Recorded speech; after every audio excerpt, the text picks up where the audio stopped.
Good morning to you. We're gonna give it a few minutes. You guys are better view. All right, let's see. We're gonna give it a few minutes. Let folks start coming in. I am a couple minutes late. It's 9:28 right now, so I've started doing this just to give folks a chance to get in and to do what they need to do before we get started. So for those that are coming in, it is our custom around here when you come in to say good morning, good afternoon, or good evening, whenever it is, and to let us know what state or country you're watching from. If you don't feel comfortable doing that, if you don't want to do that, that's fine. You don't have to. Okay. And I was about to get started, but no, we're gonna give it a couple minutes, just mess around, and then we'll get it rolling. The water filter system is extremely high quality. I'm very pleased with the way the water tastes and definitely high marks the product. I do not wish there was a detailed view of the instructions. Even after counseling the video, they got to figure out how to use the washer correctly. All right, looks like we got Mike Smalley here. Hey, Mike Smalley from North Carolina. Good morning and welcome. I understand you guys have some cases. As a matter of fact, let's see how many cases you guys have in North Carolina. Oh gosh, North. And where about in North Carolina? I think you told me you in Greenville or Raleigh. One of those, I think. North Carolina Corona.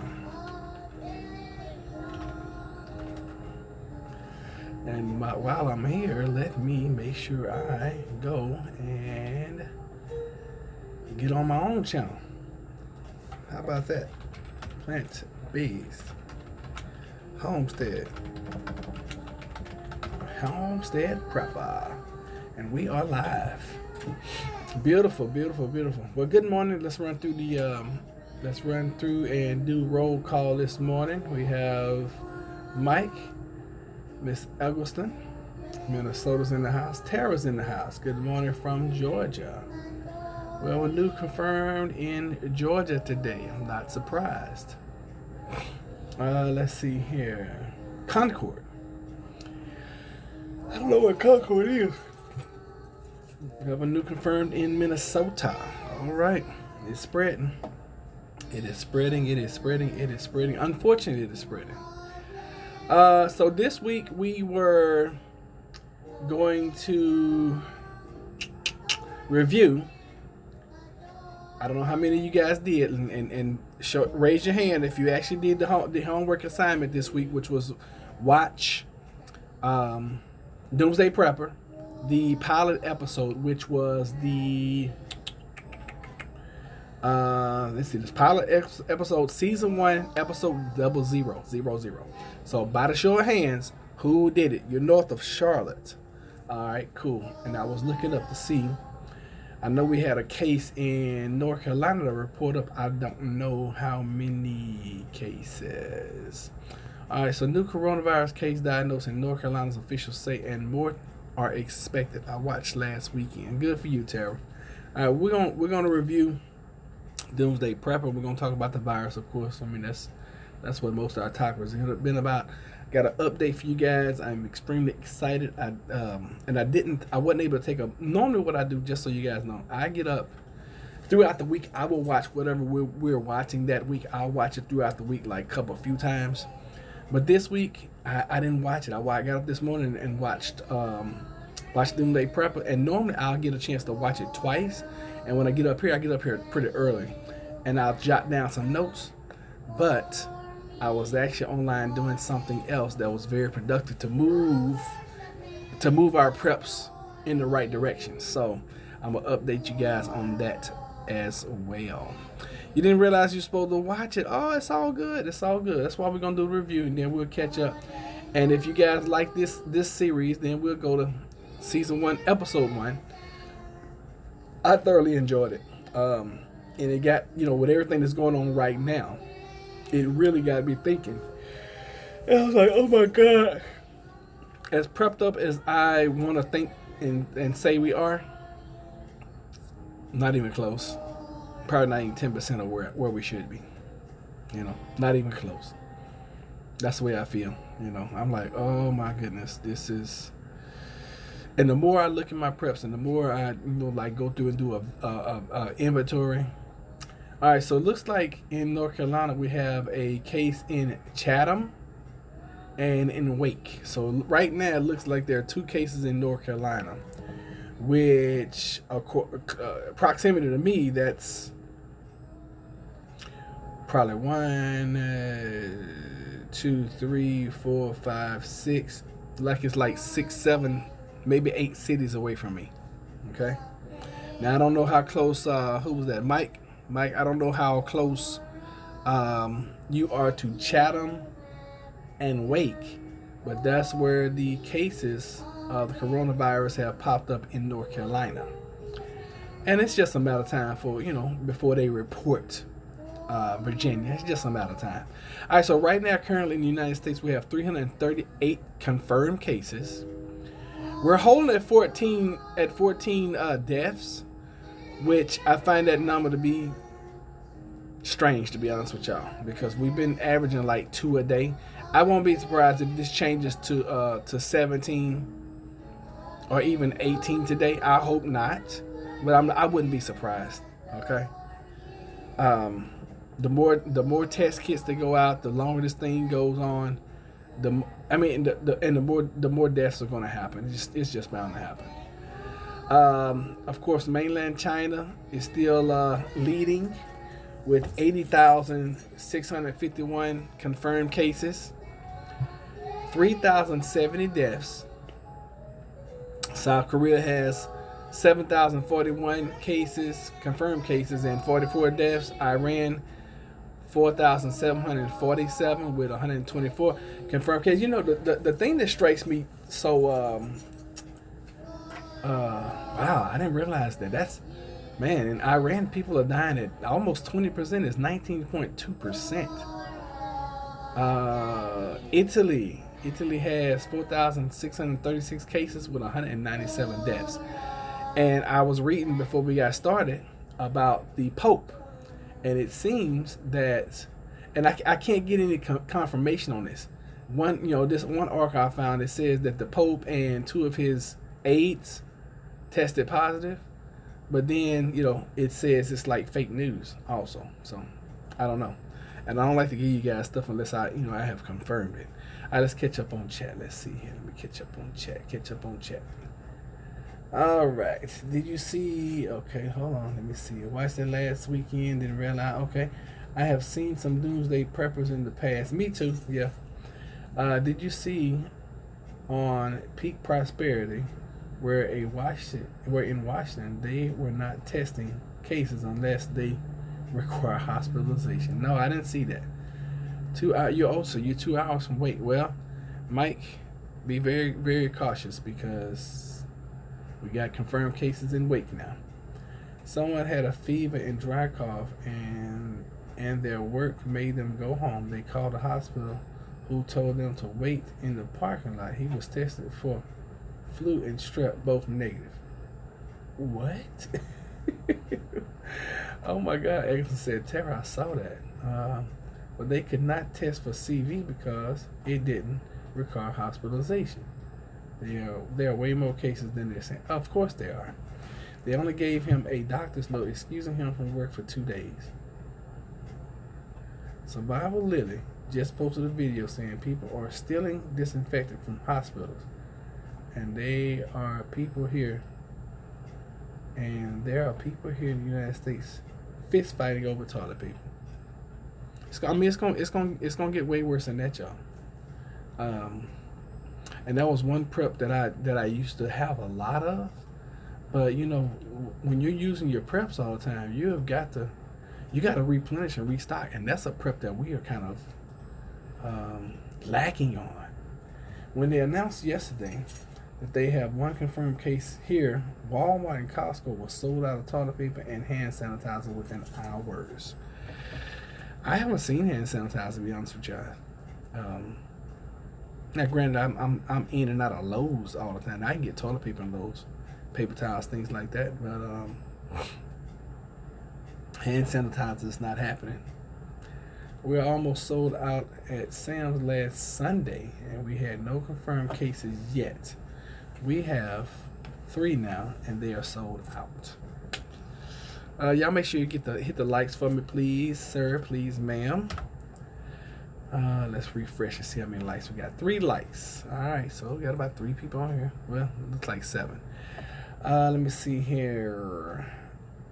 We almost sold out. I missed that one. Got hand sanitizer and disinfectant wipes several weeks ago. Smart lady. I did the same thing. I've been stocking up on like disinfectant and wipes. Because I mean those are things that you're gonna need. You're gonna need to wipe stuff down. I mean it just is what it is. Did I lose my chat? Man, it's so much more convenient for me to watch it on the computer than it is to get over here. Yeah, I must have. I don't know. Tara, type something so I can see if it's working for me, please. Because of course I can't. Let me sign in. Shoot. No, I don't want to sign in. It's her. That wouldn't be a bad idea. Let me see if I can sign in.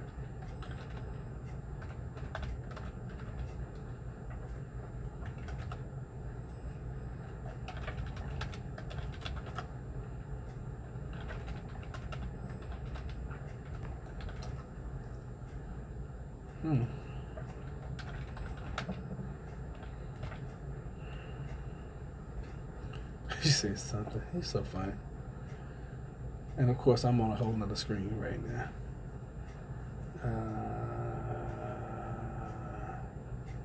Okay, something. I'm glad I've been prepping for years. Yep. It makes a difference. It really does. And you know, let me ask you guys this: even though we've all been prepping for months and for years, even before this coronavirus scare, how comfortable are you with your preps? Good morning, Cindy from Northern Michigan. Good morning, good morning, good morning. I wish I had been, but I only started this summer after hearing of all the crop failures. I intended to starting after 9/11, just kept putting it off. So, let me ask you guys this. Whether you've been prepping for 2 days, 2 weeks, 2 years, or 20 years, how comfortable, on a scale from 1 to 10, how comfortable do you feel with your preps? Edison says, not very. I'm confident for a month or 2, but not past that. Let me tell you guys something. And I was thinking about that. I was talking to Jennifer this morning before I left the house. I said, you know what? And I instructed her. I was like, hey, you going out today? She's like, yeah. I was like, listen, if you go past the Aldi, I want you going to Aldi's. And they have saltines for like 79 cents a box. I told her, I said, I want you to buy like 20 boxes. Okay? Because I've been thinking now, even though we are okay and we have probably food and now water for months. I'm talking about we have food for years. The food doesn't bother me. The water is always what my concentration is on. And even though we have water for, I don't know, if it's just me and Jennifer, at least 2 months, 3 months. And that's not even counting, any water we collect. That's not counting water that we could put into water bottles. That's not counting water that I could store in the bins outside. That's not water counting I could store in 5-gallon buckets. But then I got to thinking about it. I was like, golly, because you always gotta expect the best but plan for the worst. And the worst case scenario would be if my mother-in-law and father-in-law and the kids come and other people that we love that would be welcome at the house to come. Because see, I believe this. I believe there's strength in numbers. Because see, you can only stay up so long and protect your preps for so long before you need to take a break and go to sleep. So I believe in strength in numbers. And even though more people, more mouths to feed, more people, more water to drink, my teeth hurt bad if I don't fix them daily. Keep thinking I am forgetting something. Yeah, I keep saying the same thing, and I keep remembering things that I keep forgetting. I run a living pantry. Good. Then I rotate and restock quarterly. Good. I could make it for about 6 months right now, but I actually wish I had more preps. That's where I am too. We eat a lot of the things that we prep, and we're always constantly recycling. And literally, y'all, I mean, I probably have beans and rice for at least. If we ate beans and rice, we probably could eat beans and rice every day for at least, I don't know, a year, maybe, probably more. Um, I don't know. Well, I got so much beans and rice because for a while there, I was just buying huge bags of beans and rice from Sam's and just stocking them. Um, it's always been the water, y'all. It's always been the water, which leads me to my next prep that we just purchased right before we went live. So proud to announce, and it's taken years, but I should have done this years ago, and that's what bothers me about me. I just purchased a Berkey water filter system, and for those that don't know, if you go on their site, you can actually purchase what they call scratch and dents. Okay, and they even put it on there like, hey, we used to surprise our customers and send out brand new Berkeys under the scratch and dents. But because of the demand due to the coronavirus, you're actually going to get a scratch and dent, which I don't have a problem with that. I don't have it. I don't have a problem. I'm not a superficial type person. I don't mind buying a pre-owned home. I don't mind buying a pre-owned car. I don't mind buying a scratch and dent refrigerator, appliance. It doesn't matter to me. Saw the pics. Oh my God! Hoping Sam's Club will be stocked by next week. Let me catch up. I bought saltines last week. 2 family size boxes. Yes, good for you. I've been really stocking up on saltines because I came to figure and realize that if nothing else fails, you could probably eat a sleeve of them crackers and be full. And you're talking about a prep that's 79 cents divided by 4. What's that? 80 cents basically. So that's 20 cents a sleeve, which could be a meal. I mean, that and some peanut butter. Oh, that's a meal right there. You know, when it gets tight. And you're talking about a jar of peanut butter at Aldi's is what, $2, and a sleeve of crackers 20 cents. So you're talking about for pennies, you have a meal in a prep situation. I realized today I'm almost out of tooth repair stuff. I have 2 terribly broken teeth cavities that require constant repair because I can't afford a dentist. My teeth hurt bad if I don't fix them daily. Wow, Terry, I didn't know you were fixing your own teeth. That's cool. That's where I prep for 12 people. Good for you, Miss Eggerson. Hi, y'all. Hi, Grace. Good morning, Miss Grace. Hi, Tara. Hi, Cindy. That's awesome. Saw my pics. Oh my God, I'm hoping Sam's Club stop by next week. It's important to grow some of your own vegetables. Yes, it is. And I am seriously debating. I want to build a shed just for extra storage because I need to pull a lot of stuff out of my main shed. I got a huge shed, but it's full of just work stuff, work tools, work material, just stuff. Fortunately, I had the foresight of building shelves inside of that shed, and I got a bunch of lumber. But I'm thinking about building me a shed. But more important than that, I'm thinking about putting me up a greenhouse also. That way, not only can I grow stuff during the summer, but then during the colder months too. So anyway, that's down the road. But yeah, definitely stock up on seeds too. I like saltines with peanut butter and with cheese or with mustard. I never tried it with mustard. That's a good good idea. Michael Dunwoody. Well, good morning and welcome.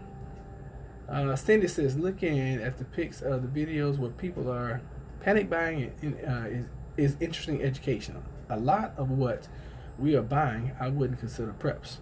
This shows people how people will react. What are you seeing people buy that you wouldn't consider preps? I appreciate what you do, my friend. Thank you so much, Michael. I appreciate it. When you're doing something that you love and you care for people and you love people, it's not even really work. I don't know. I don't even know what to call it. This is not work for me. I'm gonna be up here anyway. Talking to you guys is just talking to the family is just something that we do. You know, we've been doing this for months now. Feels like years, doesn't it? I'm growing perpetual spinach, and the first time this year, as well as potatoes from seeds for the first time. Potatoes that you grow yourself, you're gonna enjoy those, Tara. They are so good. We're growing the heat or cold almost all year long. Okay, cool. So we caught up on chat. Let's talk about what we came in to talk about. Somebody says LaCroix and energy drinks, all the dairy and bread. Yeah, that's not good Lord, y'all deleted that quick. Who deleted that person's message? Just because they're speaking Chinese doesn't mean that they can't be in the group. I don't know. I couldn't understand what they were saying. It's all good though. Thanks whoever who deleted it real quick.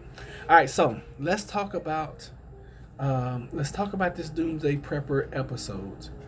And I, of course, I always have it running in the back. Let me show you guys. They were talking about Doomsday Bomb. Oh, okay, yeah, cool. Thank you, Tara. All right, so I got it running in the back over here. So this first family, and it appears that everybody in this episode were in the Phoenix, Arizona area, and it was two families that really stuck out to me in this episode, and that was the first family where the people had taken their pool and turned it into a solar-powered aquaponics greenhouse. A solar-powered aquaponic greenhouse. And for those that didn't watch the episode, this is what these people did. They took this pool, and they built it up where they have their chickens on top of the... See? Okay, let me pause it right there. That's beautiful. I'm glad. Okay, so here's the pool down here. All right? They built this huge structure above it. Chickens are up here. So as the chickens... do their thing and drop waste. They drop waste into the pool, which feed their tilapia fish. And I think they said they were growing 1,000 tilapia within like a month, 6 week time frame. So they got 1,000. They're able to have fish down here, and then on top of that, they're growing. Oh God, I forgot what it was called, but they were growing some kind of edible. Something that tasted like lettuce. I can't remember what it was. The pool thing had stuck with me since I saw it years ago. That wasn't me. Yeah, I saw that. I saw this years ago too, and I was like, man, that was such a good idea. Did you see the new countries that have the first case? Yeah, you know what? I was gonna talk about that. Oh, I didn't know Florida had 2 deaths. Yeah, I was gonna talk about that. The new countries that are popping up. And South America wasn't even affected like last week, and now South America, it's like all over now. To answer your question, yes, I did see that, Miss Grace. So I really like that idea, and I was like, man, that's such a neat idea, and they have the perfect climate for it. But they said they eat tilapia every night, which, hey, if that's what you eat, that's what you eat. No biggie. Because to each his own. And just because I'm plant-based, and just because I've had to learn to really not be judgmental to anyone, especially people that live their lives the way they live them. Hey, you live your life the way you live it, and it is what it is. And if you want to go fishing in your backyard and catch tilapia every day, which I think is kind of crazy. I would use a net. I would just stick my net off in there and just grab a few. I mean, if you got 1,000 in this pool, it shouldn't be hard. So they're literally going out here and they are fishing with a rod. Which, I mean, it's a great skill to teach your kids. Great skill. And they're probably doing that just because they're on TV.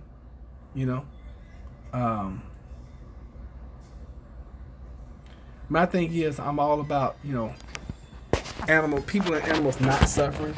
So as soon as they pull that fish out of water, I would like them see them, bash him upside the head, go ahead and kill him, end the suffering. And but hey, people got to do what they got to do.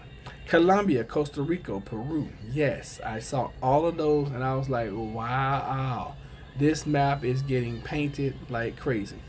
I'm going to have to see this episode. Makes me want the Santa Fe tilapia from O'Charlie's. It's so good.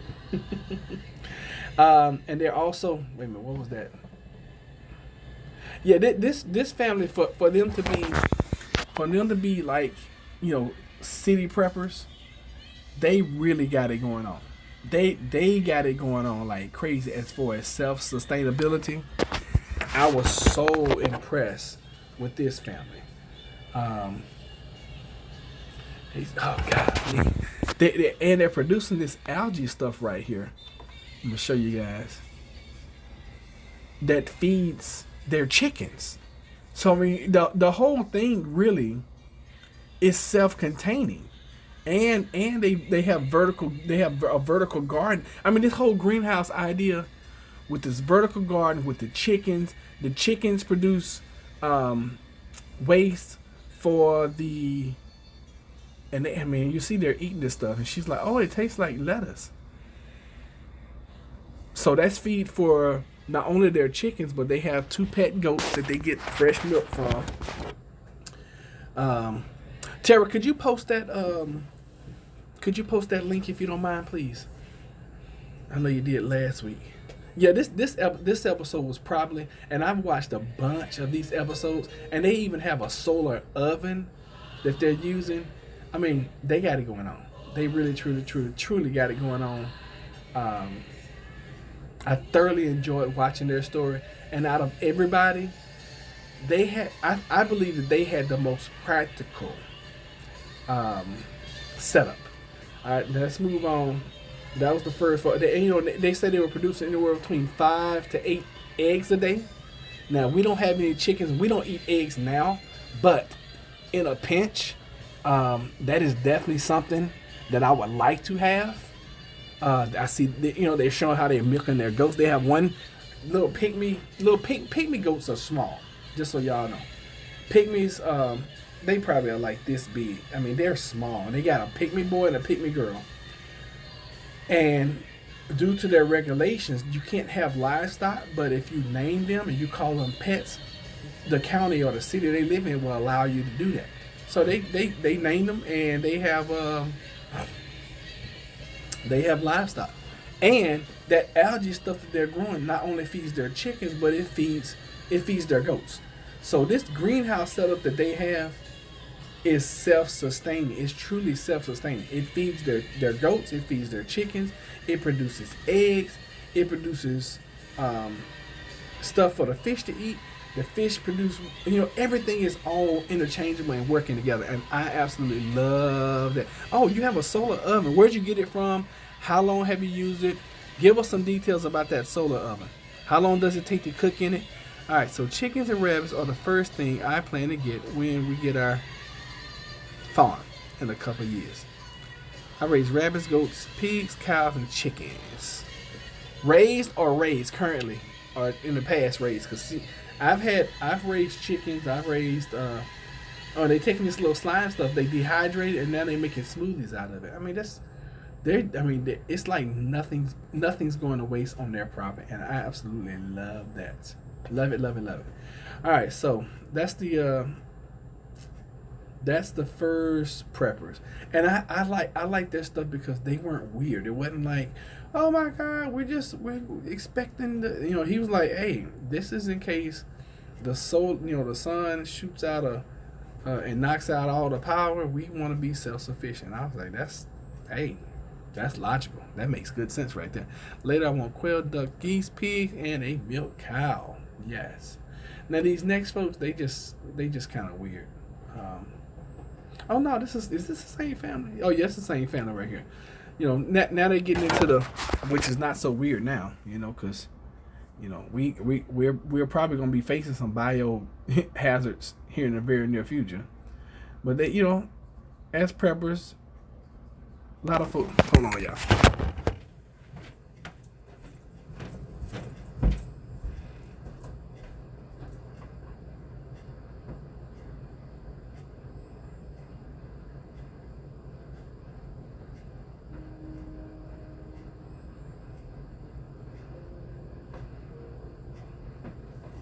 They were testing the mics. I thought something had gone wrong. I heard them say test, test, test, test, test. So that's usually an indication for me having to do something. American Solar Oven, bought it a year ago. Still learning to use it, but we cook on the wood cook stove. We raised and getting ready for new ones. Okay, cool. Tara wants ducks too. All right, so you say you got it from American Solar Oven. American Solar. All right, I'm gonna look that up. Oh wow! And I didn't realize. I thought that was a whole nother family. This is the same family. They have a lot of preps. Wow, that's awesome. I mean, good. This first family impressed me. It takes a lot to impress me, but and this was back in like 2010, 2011. So you can only imagine what they've been able to do in the last 6 years. You know, because he was prepping for a grand solar minimum then. Not really. That's not what he called it, but that's really what it was. Let's see here what you're saying, Tara. I've heard of, I don't know how to pronounce that, Tularus. Geese will eat pests off crops, but not the crops themselves, so I want some. Cool. Guineas are good to have too, because guineas are good alarm systems, and the hens would often set eggs and just produce more chickens for you, because they hatch them and they take care of them. They are awesome. They are awesome little birds. All right, so let's see what else. Yeah, this golly, they covered their story for like 15 minutes.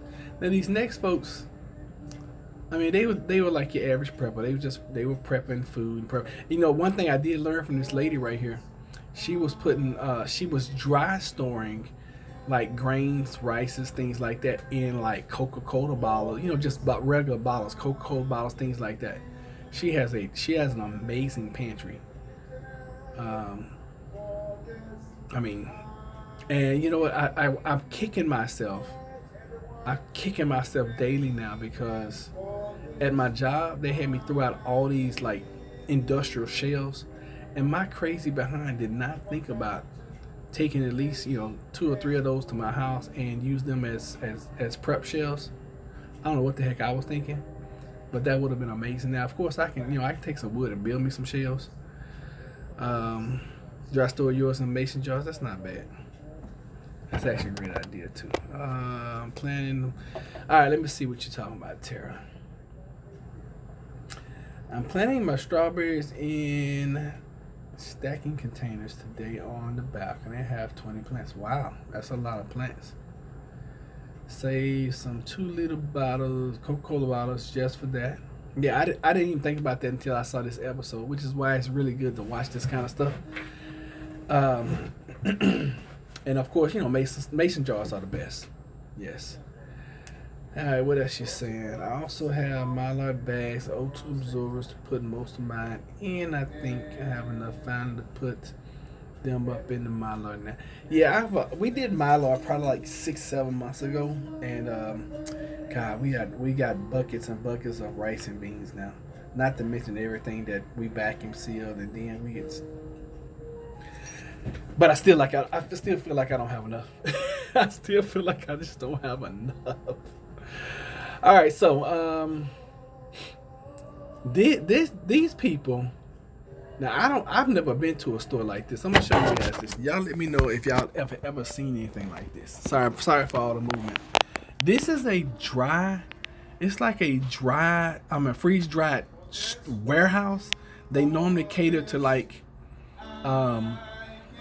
He said they cater to restaurants, but they let preppers come in and buy stuff. I've never seen anything like this. This stuff, it was amazing to me. And these, I think those are what they call number 10 cans. Just full of stuff. Full of a whole bunch. I mean, she's able to go in there and get. All right, so here's some. What's this? Freeze dried asparagus, 5 ounces. Sale $13.96. With these huge cans, and they're letting her come in, and she's, he's like, how much? Well, how much would you like to have? Because I think she said she had 400 or 500 pounds of weed or something, and she said she wanted like a year's supply, and he told her exactly what to buy in order to get there. Dehydrated potatoes last night, and I'm letting them cool right now before putting them in mason jars and sealing them. Good. Ingalls had 5-pound bags of potatoes. Let me read this over here. All right. 5-pound potato bag for $1 per bag last week, and I was going to dehydrate a ton, but they were sold out by the time I got there. $1. Wow, that's amazing. So that was the second family. She got her whole family into the prepping thing and all that good stuff, which is great. Then you got these other folks. Now these folks, if these are the ones I'm thinking about. Oh yeah, these guys are living the way I want to live. They have like a 50-acre plot of land that they're working. There's two families that are working together on the land, and these boys got everything. I mean, they're growing their own wheat. They have livestock. Of course, they have chickens. They have cows. They have a gasifier powered truck. They got food storage for years, and they have they have safety, because this dude has built like towers, and they practice with their weapons and all that kind of stuff. Now ideally this is what that gasified powered truck was really cool. And they're farming already. They're growing growing a lot of their own food. They can slaughter chickens. They can slaughter cows and beef if they need to. And anytime you have that much property, of course you need to take in consideration security, and they got it going on. They really, really, really should have gotten it going. They got it going on. So out of the four, well, I like this last guy too, because he had this underground bunker. But out of everybody, I like the first folks with the pool. Now, as far as urban survivalists, I love their stuff. As far as getting out of the city survival, these guys with that 55 acres, that's the kind of living I want to do, right there. I think that's going to be the most secure and the absolute best way of doing it. I mean and he even has caches throughout the property, so that if you get caught out somewhere, he's got like camouflage places where they can set up like night watches. They got communications. I think out of everybody, the one with the pool was my favorite, but I would love the larger acre. I want the permaculture food forest. I mean, if I had to choose between the two, the security of being out there, if I have to say alone, but out there with some other like-minded people, that's where I would want to be. If I'm gonna live in the city, the folks with the pool, I mean, they were pretty much self-sufficient in the city, and minus water. That's always going to be the key. Now these folks out here on this 55 acres, they had a pond, they had a stream. I think he said they had 3 different water sources. So because water is always my biggest concern, I would definitely rather be on the 55 acres.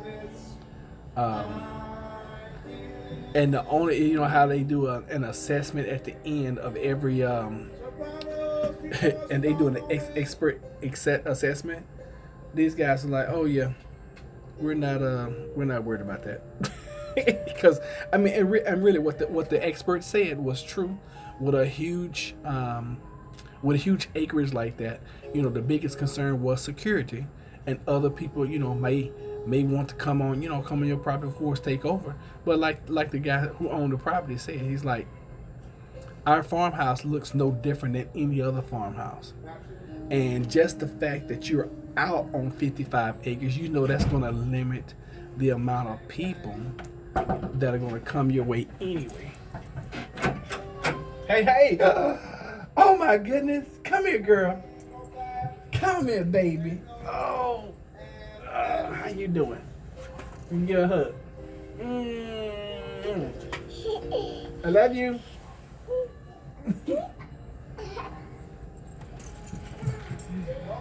You always got some cute boots, baby. Thank you. You're welcome. Uh-oh. Boom. What's that? Hey. How you doing? Good, how are you? I'm good. We gotta take these downstairs. Come on. You know you can't go in there anyway. Alright, thanks for letting me see it. That's God, baby, y'all. That's God, baby. God, baby had to come make a cameo. Alright, so let's see here. What did you say, Tara? Alright, dehydrated potatoes last. Oh, wow. I'm caught up. So it is just for us to defend. So it is just us to defend our land. Oh, okay. So you guys out there on a lot of land too. I've had people approach me with community ideas, but I've turned them down because we couldn't afford it. And if we could, we would prefer our own land because we're super private. You know, I haven't had anybody that approach me with a community idea. I think right now, where we are, I think I would jump. I would love for someone to be like, hey, Roderick, let's, I got this 10 acres out here, or I got this 20 acres out here. Let's buy it together and let's do this and let's do that. I would love, for that to happen. But, yeah, it hasn't. And if somebody did, yeah, definitely, most definitely. Especially if it was something that, was in a budget. Like, even if it was like 5 acres that somebody wanted to, go in and buy. I'd be on it in a heartbeat. And especially somebody I could trust. Oh God, yeah. Get out there. We started working, I can go out there between every Saturday. You'd be surprised at how much stuff you can get accomplished just by working at it. Wow, that's $1,000 an acre. That's not a lot. Let's see here. Alice says, hello with love. Hello, Alice. Maybe that's why it's difficult to get takers for something like that. Yeah, because a lot of people want to, they want their own land. And I can truly understand that. My best friend and I have been talking about that for years. We've been talking about buying land for years. And I think I'm a little more serious than he is, to be honest with you. What's up, Kev H? How you doing, brother? Thank you for being here. And yes, you have missed a whole bunch.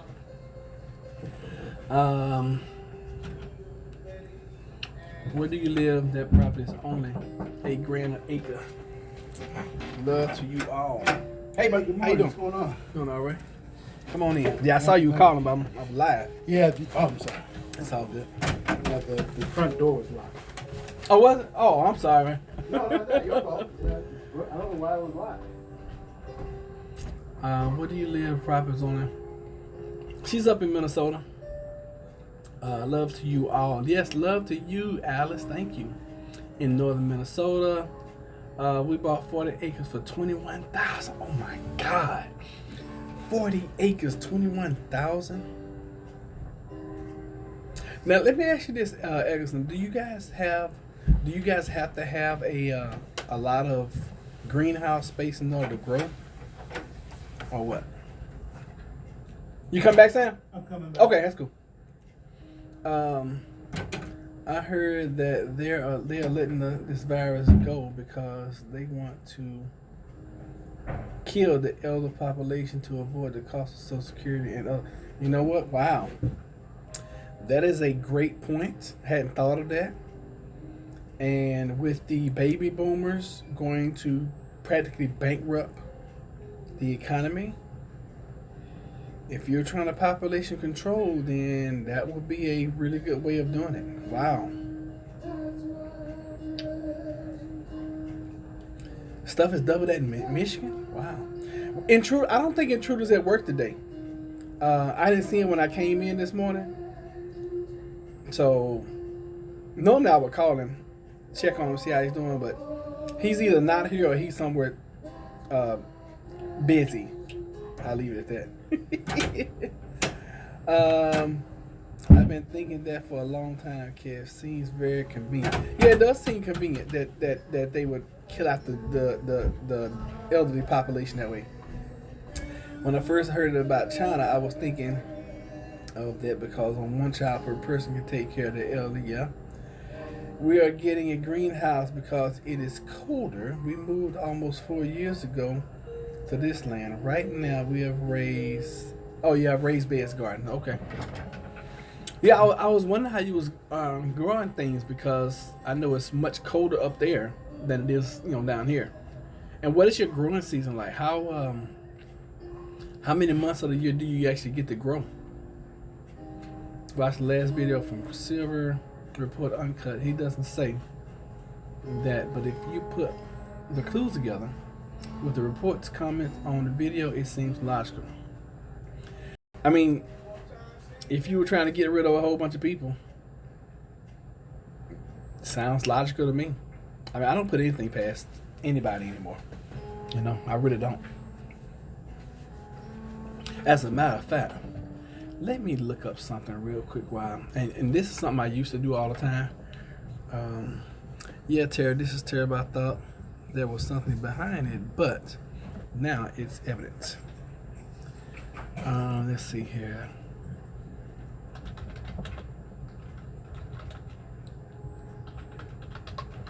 I'm just gonna look up cheap land in Virginia.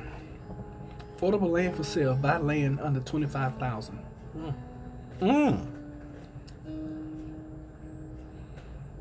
Oh God, this is one of those sites. This is one of those sites, y'all. One of those sites. And I can't ever find land where I'm, that's close to me. That never happens. Never ever happens. Well, first of all, there's no land close to me. Some in North Carolina. And then it's always small, like here's 1 acre, 1.8. Let me try another site, y'all. We got all off topic. Cause we were talking about what's her name? Doomsday Preppers. It's a shame because we work for our Social Security too. True. Kev, did you see the peak prosperity video where a guy in Washington got sent home from work with a fever, dry cough? He went to get tested, couldn't test him because didn't require hospitalization. They tested him for the flu and strep, but negative and sent him home with a doctor's note for 2 days. No. Buy in Nevada. The climate shit is going and make it viable in this area. I saw that video. Yeah. I didn't see it, Cindy, but thank you for confirming. You know what though, Kev H, I'm not sure if that your environment is going to well, I don't know, because dang, it's spreading down in South America and they have a warmer climate. It doesn't seem to be spreading as fast though. Washington, well then again we got Florida. Golly, I don't know, y'all. I didn't see that, Tara. Was that in Vegas? Whew, I'm not sure. I don't know. I do not know. I do not know. But it is what it is. And a question that we asked earlier, that I asked everybody earlier. Okay, so I need somebody to confirm this. Does the Pope, or did the Pope have coronavirus? And if so, is he still alive? Does anybody know? In Washington, sorry. Social Security is the biggest Ponzi scheme ever. You pay in it for years and years. They use your money for something else, and then they're bankrupt by the time you need it. So true. So daggone true. For those that are just joining us, I did order a Berkey this morning. If you're looking at ordering a Berkey, you go on their site. They have a tab that says scratch and dent. I ordered a scratch and dent, so when it comes in, I'll show you. Of course, I'm gonna do a review. But the parts on the inside are all new, so Doesn't bother me any. They said the Pope had a cold. Oh goodness, that's too funny. Pope had a cold now. Huh? All right, time will tell. Time will definitely tell. As far as I know, since they announced that he was sick, hadn't heard anything. Yeah, they're keeping it very, very hush. It's like, shut up. Don't say nothing about the Pope. Okay, no problem. No problem at all. We will not talk about the Pope. And you know, what's funny to me is, even though more people are going out and, you know, emptying the shelves and all this other kind of crap that's going on, people still acting like it's business as usual, and they're treating it now like a joke. I went into a house Friday. I suited up. I put on the mask. I put on the gloves. I went in. They was like, "What, you got the coronavirus?" And I was like, I just started coughing, and everybody thought it was funny. And I just did it just as a social experiment to see what people would do. The Vatican has confirmed one case though. Wow, interesting to me. So interesting. And y'all can expect more of the same. They're not going to tell the truth. Okay? Have to go. Have a beautiful day. You too, Mr. Eggleston. Thank you so much for coming in, chiming in, seeing us. Certainly appreciate you. Alrighty. Alright, let's see here. Land for sale. I'm just looking on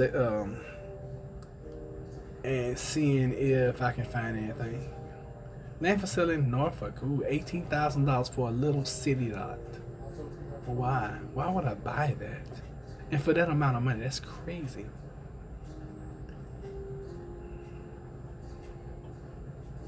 It's amazing to me. So amazing how expensive land. Just a plot of land. You know, and in some places where you go, it's like land is so dirt cheap. And there's so much people around that don't even want it. Like, I don't want this. And there's people like me. If you do, because we're gonna watch season 1, episode 1 this week. So if you do watch them, Kev H, watch the pilot and then watch season 1, episode 1. Tend to binge watch Doomsday Preppers. Once I start, I can't stop. Yeah, it's like I did the review today. You guys didn't have much to say about Doomsday Preppers. So is this a series that you guys want to continue, or do y'all want to do something? I enjoyed it. I thoroughly enjoyed it, and I think with what we have going on, I think this is the right series for us to review. I mean, like this beautiful 1 acre property for sale in Suffolk. Now it's like 30 minutes from me. 1 acre. Y'all ready for this? $17,990. $17,000 for 1 acre. 1 acre. Why? And it's nothing on it. I mean, it's just an acre of land. It looks like it's cleared. It may be cleared. No, it's tree. I mean, it's not even cleared. It's trees and everything on it. Oh, it's densely It's densely forested. So it's nothing you can even do with that right now. It's crazy. To me, that's crazy. So let me ask you guys this: where you live? Yeah, prices like that in Georgia too. 10 to 20,000 per acre, just raw land. Yep. You can get 600 acres in northern Nevada for $100 a month. Really? Wait a minute. Did you say 600 acres? For $100 a month. That's insane. I'd buy it, but I'd never see it because I don't know. I had talked to Jennifer about us moving cross country and everything. Okay, here's 5.5 acres, $139,000. I gotta get out of this state. I mean, this is crazy. And freaking insane. You know? Look up Battle Mountain Humboldt. All right, I'm gonna look it up right now because I can't look at this stuff any longer. This is depressing me. Battle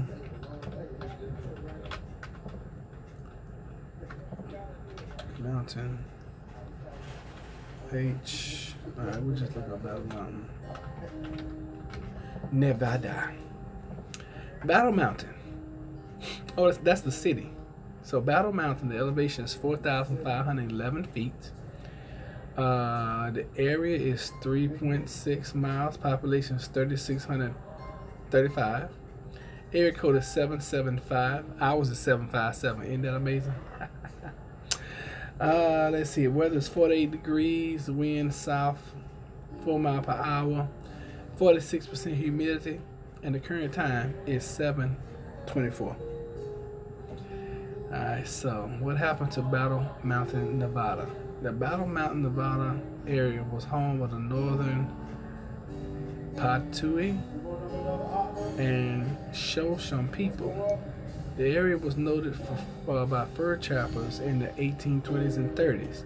It served as a waypoint for westbound travel on the Immigrant Trail along the Humboldt River by 1845. Oh, it's pretty. It is gorgeous. If this is it, I'm gonna show you. If this is, let me see. Is this, yep, Battle Mountain. Let me pull this picture up and show y'all. This is gorgeous right here. Thanks for sharing this, KBH. Okay, so it's like mountain area. So all this right in here. It's gorgeous. Very, very pretty. I'll go in with you if you want to. We can split it 300 acres each. Kev H, I would love to do that, brother, but I'm never going to be in Nevada. You know what, though? God, I would have to uproot and then move all the way across country. You know what, though? I've done crazier things, like joining the military and going overseas. So let me think about it. Who knows? So, what is the total price on something like that? And where can I get more info? Let me see. Battle Mountain, Nevada, cheap.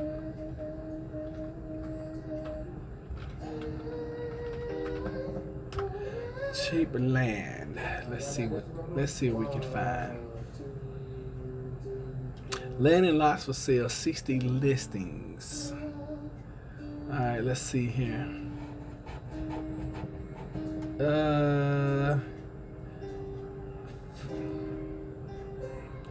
Kev 8, I don't know what you're looking at, but doggone it.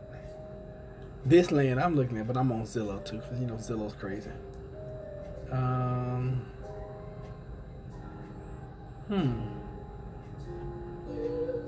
I'm trying to. Okay, so here's a 20-acre lot for $34,000. I'm not seeing anything that shows a 600. You know, anything with 600 acres. 39 acres for $23,000. 4 acres for. Why is this land so expensive? Am I even in the right state? Yeah, that's Nevada. 5 acres, 17.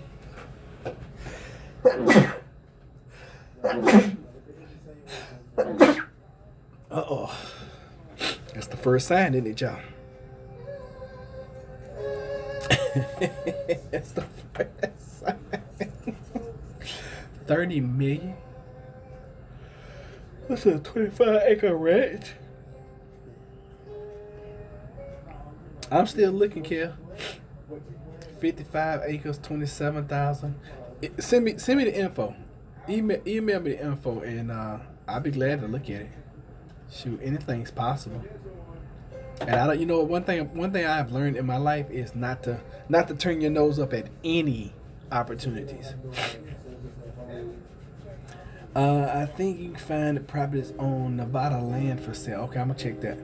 When my dad was looking, we found tons of property for around 40 to 50K. That was 5 to 10 acres with fixer-upper housing in South Georgia, Florida, Alabama, Mississippi, and North Carolina. You have to Google search. I sent it to you tonight. Okay, cool. Nevada land sale. Let's look that up real quick.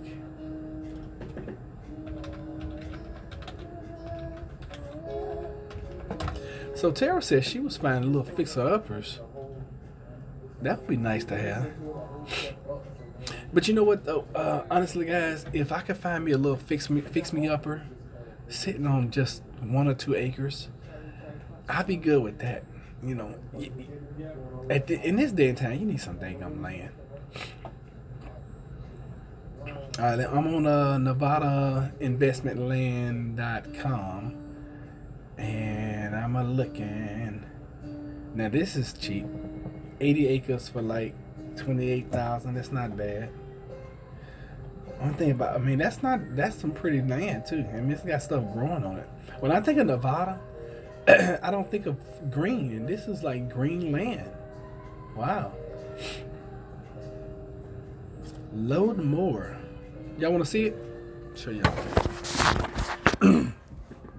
I mean, all these lots, they got stuff growing on. I don't know what it exactly is, and I'm sure it's not going to be like out here on the east or in the east. I'm sure it's not going to be like that, but it's got stuff growing out there, which means you have some. Look at the mountains in the background. Oh my gosh. See, I'm not used to that kind of stuff. That's amazing. Amazing. We found 320 acres for 60,000. But my dad and I had an argument, so we didn't end up moving with him. Haven't spoken to him since. Terry, you got to repair that. Dad's not going to be around forever. And once people are gone, they're gone. I'm not telling you what to do, but I'm strongly encourage you to repair that relationship. I wish I knew my father. I wish I had a dad I could argue with. And that's why I try to be such a good dad to my kids. You know, it's like my son had to get in his butt this week, you know, because let me tell you about this silly kid. Now, as parents, you guys know we'll do anything on the planet for our children. Y'all do know that, right? Most parents will. I'm no different. So my son, you know, texted me like last week. He's like, "Hey, Dad, you know, blah, blah, blah, money this, and I need to buy some brakes. Can you help me?"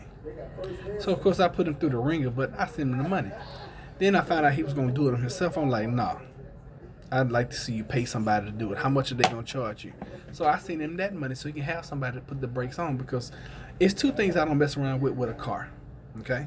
Number 1 is brakes, because you got to be able to freaking stop. And number 2 is tires, because you got to be able to stay on the road. Those 2 things I don't play around with a car, all right? So he texts me like either yesterday, the day before. He's like, "Yeah, I need rotors now." And I'm like, "Wait a minute. You've been driving around squeaky brakes long enough where you messed up the rotors?" I was like, "I bet you won't do that again." See, when I was his age, I did the same thing. You know, I drove around on my car, squeak, squeak, squeak, squeak, squeak, and then when it was time to do it, I had to replace rotors. Never have done that again. Okay. He told me that my husband and I were sitting on our collective butts waiting for some free stuff because we didn't take time to work to move his belongings into storage. Even though we were planning to pay all the bills in the new house, do all the home repairs, and all the gardening work while he sat around and did nothing. Tara, there's always 3 sides to the story, okay? All right, let me see. He even literally said he couldn't wait to sit on the porch drinking iced tea while we did all the work, but we were the ones waiting for free stuff. Say what? All right, so a few things about this story, and since you're sharing it, I'll give you my opinion, and this is just my opinion, and I hope you take it with love, in the same love I'm gonna give to you. Old people, and I'm assuming he's old because he's older than you. Old people, and we're around the same age. Old people are always set in their ways. All right. Number 1, when you're dealing with old people, a lot of times you have to do it their way or no way. All right. All right. Let me see what else you say. It's funny today. The texts are coming through my phone faster than they're coming in on the computer. That's funny. The only reason he even had money for the house was because he inherited my grandmother's house. He was lazy his whole life. Okay, Tara. Sometimes you gotta do what you don't want to in order to get where you want to go. All right, that's number 2. There have been a lot of things in my life that I did because I was trying to get somewhere. And when you look at things, sometimes doing what you don't want to do gets you there much faster. All right. My mom won't come visit her grandchildren, so we don't talk because she won't even call. Kev, you got to repair that relationship. Okay? My mom and I didn't speak for a very long time, you know. In my mind, it was because of her. Matter of fact, it was because of her. But you know what? I got to a point in time where I was, let me just get real with y'all. I got to a point in time in my life that I realized that forgiveness is not for the person that you're forgiving. Forgiveness is for you. And sometimes you have to forgive people without them even asking for forgiveness. All right? My dad is the most selfish person I have ever known. He always been that way.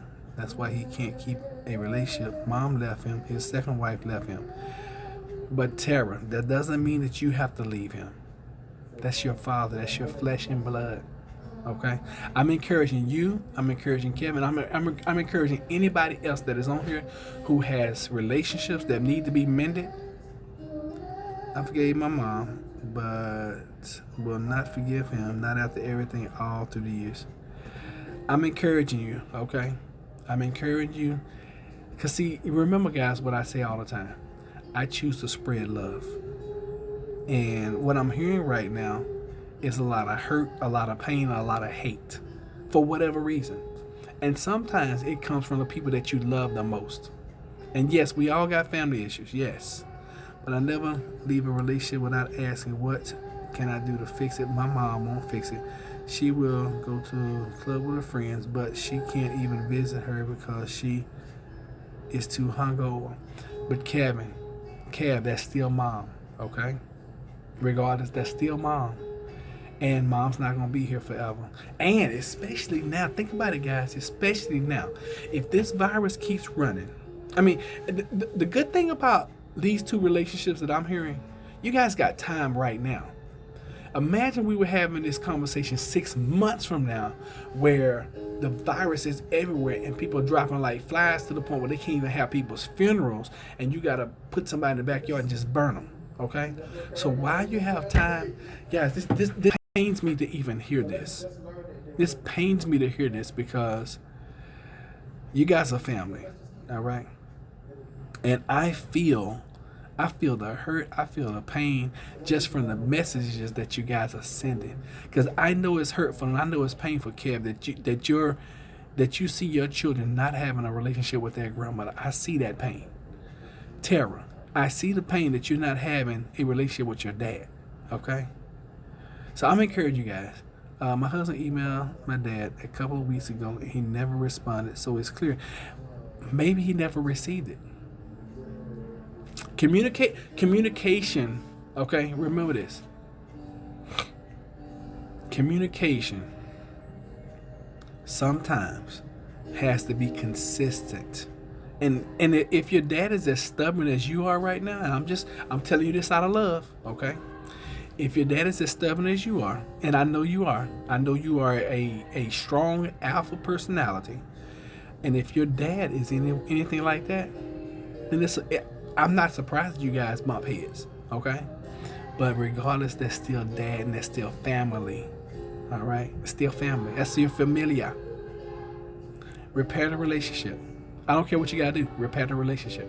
Repair it. Kev, repair the relationship.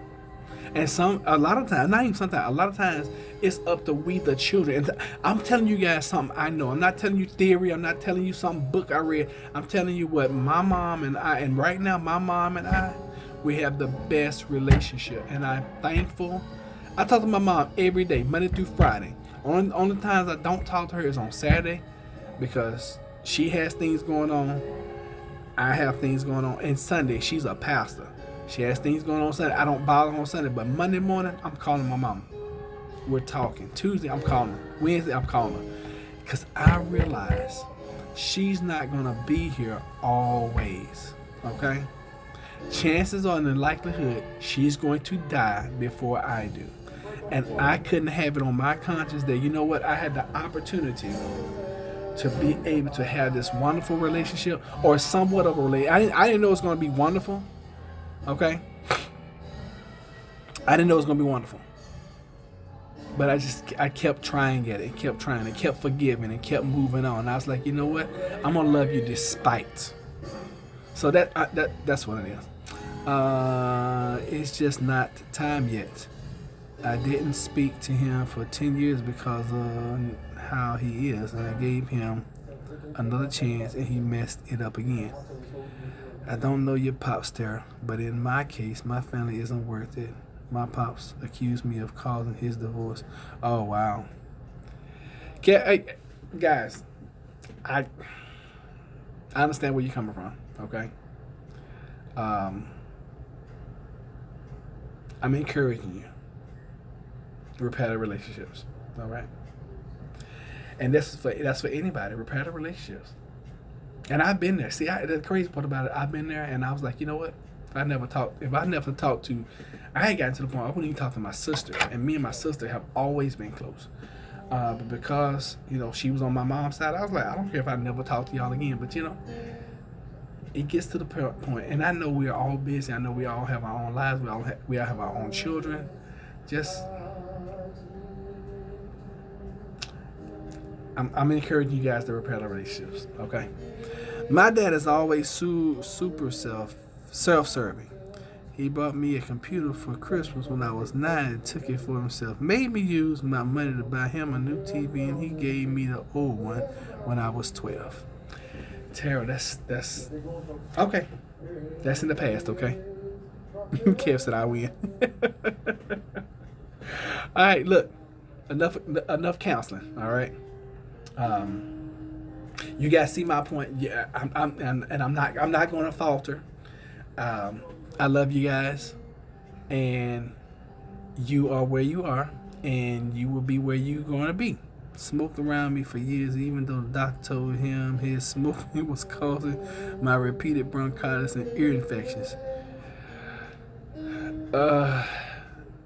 Tara, it's in the past, okay?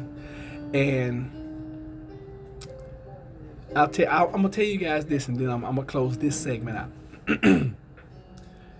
When you're dealing with folks, okay, and I understand sometimes you have to love them from a distance, all right, but remember this, they're not going to be here always, and 5 years from now, 10 years from now, 50 years from now,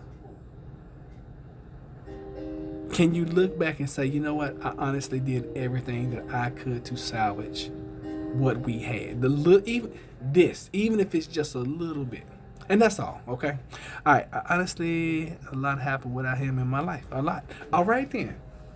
Decision made. I'm still going to tell you, repair the relationship. I'm still going to tell you to repair the relationship. And you guys will think about this, both you and Kev. Y'all will think about this later on. Y'all think about this conversation. And something will drop, and you'll be like, maybe I could give it one more chance. Okay? That's all I'm saying. Kev, it's also when people do terrible things and blame others. Yes, that's awful. But that's what makes people people. We're all different, Tara, and everybody's not gonna be wonderful like Roderick and like Tara and like Kev and like who else is on here? Good Lord, we've been going forever. Cindy and like Michael. Michael must have left. And like Miss Everson. And like Queenie and like Linda. Everybody's not going to be one. And we're fortunate that we found each other. Okay? I'm very fortunate I found you guys. And vice versa. I'm very fortunate you guys found me. Alright? And everybody has a different life. You know? And you may never know why people have wronged you, have hurt you in your life. You may never know. I'm just saying. But know this, I love you guys, all right? I love you. And I'm not afraid to tell you. Every day I tell Jennifer I love her. Every day I tell my mom I love her. Every day I tell, when I talk to kids, which I don't talk to them often, my daughter called me the other day. She out the blue, and she's all excited. She's trying to start this new business, and she's doing it right this time. She's like looking at everything. She's like on the ground floor right now. She's like, I want to do this in 2 years, and blah blah blah. I'm getting my planning council together. I want you to sit on my board. I'm like, hey, sounds good, babe. Let's do it. So I don't even know where it came from. Oh, I was talking about love. And sometimes you do have to love people from a distance. But I still would encourage you guys, try to have some kind of relationship. Try to have some kind of relationship. That's all. Because once it's over, it's over. And I don't care what people say. I don't care what people believe. Once it's over, it's over. It's done. I'm okay. Done. Hate is a strong word. But I will pull it out of you. I'm going to get into Doomsday Preppers. Life moves on. Life does go on, brother. Very true. And you know, hate is a strong word. And Jennifer tells me that all the time. But I really truly I only see just two most powerful factors in the world to me is love and hate. Love and fear. And when I say hate, a lot of times I should maybe replace that with fear. But you guys let me know. Am I wrong about that? Because I see the most two powerful forces in the universe as love and hate. You know, it's just like, did you guys hear? And we found this out yesterday when I took Jennifer to Olive Garden. We had this wonderful, amazing server. And Andrea, if you're watching, thank you so much for your amazing service. You are awesome. But she was telling us about this incident that happened in, I want to say, it was Indiana. Okay, it was Indiana, and this woman embarrassed these two young ladies. One was a black servant, and one was a black hostess, young ladies, and she embarrassed them. And she was like, "I don't want to be served by anybody who's black." And the manager at an Olive Garden gave this woman what she wanted, and gave her apparently somebody other than a black servant. Now, he lost his job over it, but that would have been swept under the rug had it not been for a fellow patron who reported it and posted it on Facebook. And it just blew up. It's gone viral, okay? I don't hate my dad, but I do not love him anymore. I just don't have it in me anymore. It's a shame. But at this point, I'm just indifferent with him. That's strong, Tara. That's strong. And I know you are excellent with your words because you are a writer, author, editor, and all that good stuff. I'm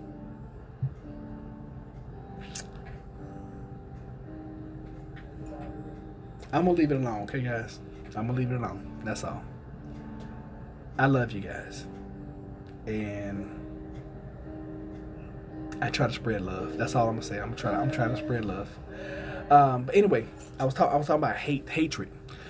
This woman was so hateful toward other people that she and my thing is, if you're like that, you probably shouldn't go out in public and expect service from anybody.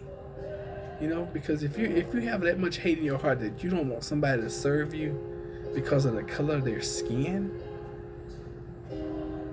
it says a lot about you, you know. And I'm just giving you guys an example of hatred. You know, that's just an example of hatred, and that's one that's popular right now, which is people hating other people for the color of their skin. And and the crazy part about it is,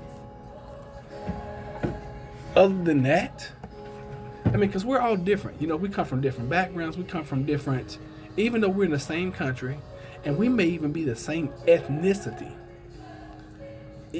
My aunt, my blood aunt who lives in Minnesota, is nothing like my other aunts who have been in Texas their whole life. We're the same bloodline, totally different. Okay? This is truly awful. I would never dislike someone who doesn't have anything wrong with me or someone I care about. Yeah, I mean, that and when she was telling us that, she couldn't remember where it was, so we looked it up online.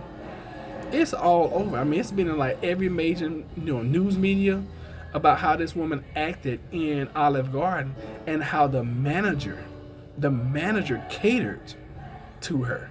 That's what did it, and that's what cost him his job. Because what should have happened, be like, ma'am, if you don't like the people who are serving you here, then you need to go somewhere else. Maybe another Olive Garden will cater to your needs. But here we don't discriminate, not only against our patrons, but we're definitely not going to discriminate against our employees. Not going to happen. So you're either going to get service here by this young lady, or you're not going to get service here. Goodbye. Your money's not that important. And until we as a people start taking those kind of stands, because you know what, let me look up this quote for you guys, and then we're gonna end this. God, I don't even know how we got on this. Hold on. I love this quote, and I need to commit this to memory. But a great American said this. A man who spread love said this. Injustice anywhere is a threat to justice everywhere. We are caught in an inescapable network of yeah, I guess it would help if I put my darn glasses on, wouldn't it? Network of mutuality tied in a single garment of destiny. Whatever affects one directly affects all indirectly. Okay? That's from the late, great Dr. Martin Luther King Jr. Injustice anywhere is a threat to justice everywhere. All right? There are some people with different skin that I don't want to serve me. Have you seen that? Have you seen? There's always one.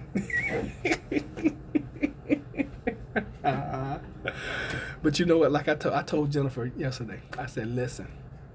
I said, I know it's your birthday and everything.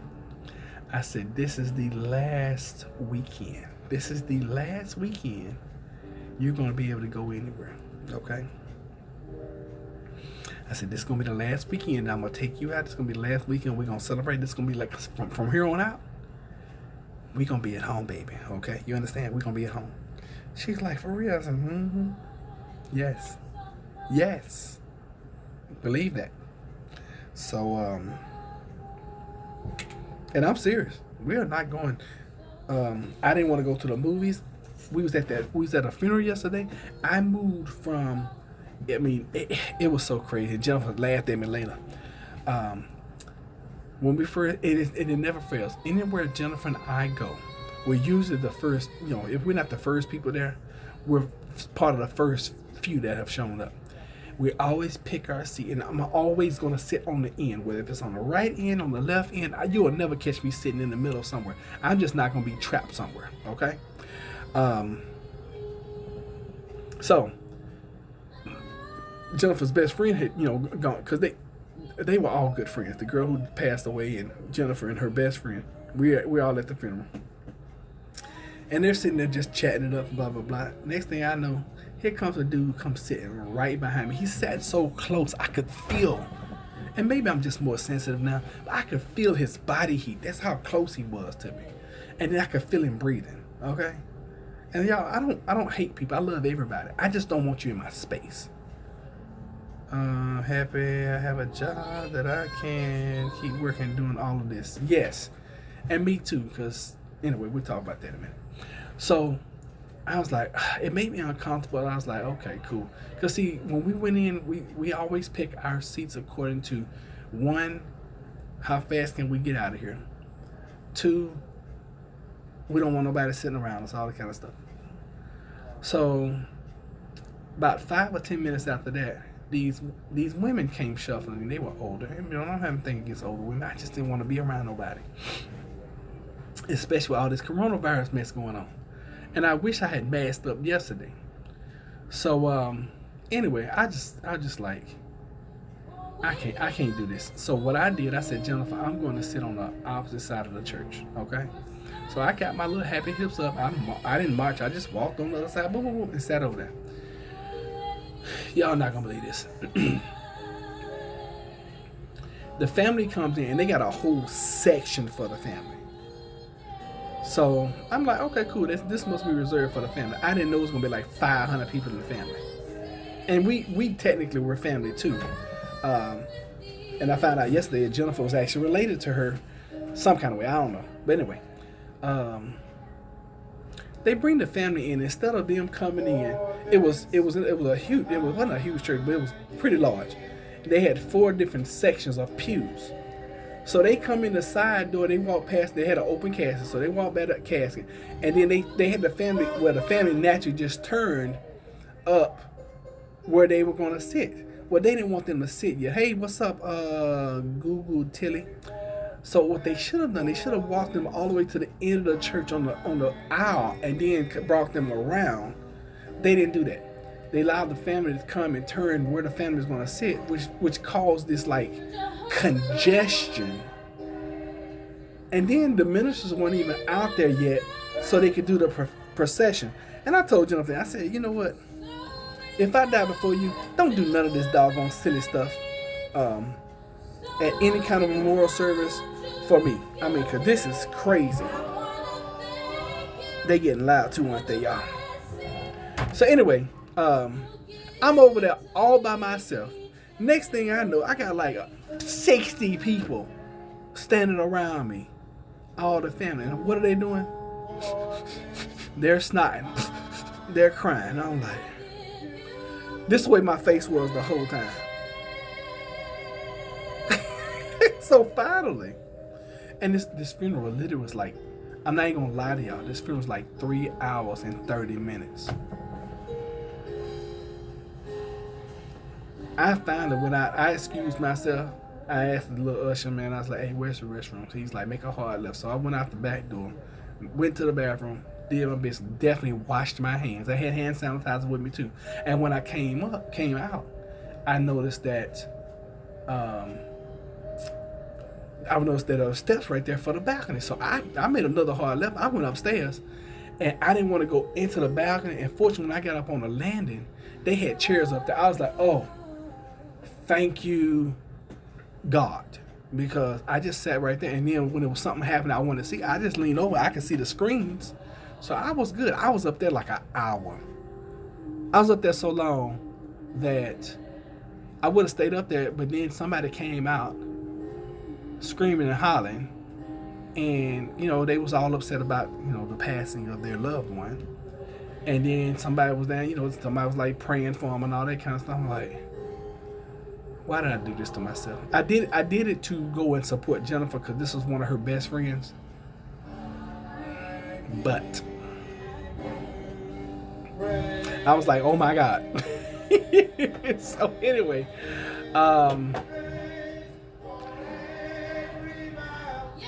back to love and hate, or love and fear. Injustice anywhere is a threat to justice everywhere. Okay? That quote by Martin Luther King, I live by that. And a lot of times it's hard to speak up against injustice, and sometimes it costs you friends, money, and even your life. But that is the reason why. And I'm not saying you guys are unjustified about the way you feel about anything, okay? But if you see injustice, speak up and say something. And I'm not saying it's gonna be easy, okay? But if I was in that restaurant and I saw that go down, I'd have said something. And I am not the confrontational type. I am not that person. But if I saw that going down, I'd be like, you know what, ma'am? You need to leave. You need to get up out of here. And I would have started booing her. Boo, boo, boo her. Boo her. And I would have gotten me some, because anywhere we go, that's like yesterday. The people who sit in front of us, they were talking back. We were talking back and forth with them. The people who sit back behind us, we were talking back and forth. I make friends everywhere I go. And if that had happened in front of me, nah, I'd have called the police on her. I would have called the police on her. Me, Mr. Non-confrontational. But I would have gotten her out the restaurant before, and I would have told the manager, I'd be like, you know what? No, you're not gonna cater her. You get her out of here. Or not only are you gonna lose that business, you're gonna lose this business too. So anyway, that kind of stuff really just chaps my behind. I don't even know. I didn't even know I had a cousin until he passed away. But I felt terrible for his family, and it made me cry. I didn't even know. I don't know why they coming up twice. And I would have done the same thing. My husband, I would have shamed her out of Olive Garden, and I would have done the same thing. My husband, okay, yeah. I mean that kind of stuff right there. I remember. I'm gonna tell you guys this last story, and then I'm gonna let y'all go. All right, let's see if we had any more confirmed cases show up in the United States and any more deaths. See if we had any updates. All right, we're still sitting at 338 and 14. All right, good. I had gone home. This is years ago, years and years. I might have still been in the Navy. I've always been a pretty good tipper.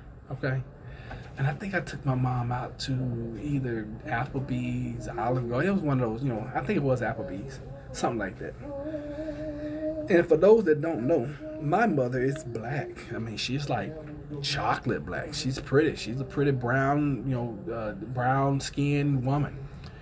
And we're just having lunch, chatting it up, and just having. And some of you guys may have heard this story before. And we're having a good old time. And this table of white people was sitting across us. And the guy, there was a young white guy who was serving us, and I kept noticing, and I'm not the one to complain, and I'm if my drink needs to be refilled, I am not going to ask you. If you don't do it, you just don't do it. Now, if I need something like some extra napkins, I like having those. I will ask for that. If I need a straw, I ask for that. But I am not the complaining customer. I'm not gonna do that. I've been on both sides. I've been the server. I've been the cook in the back.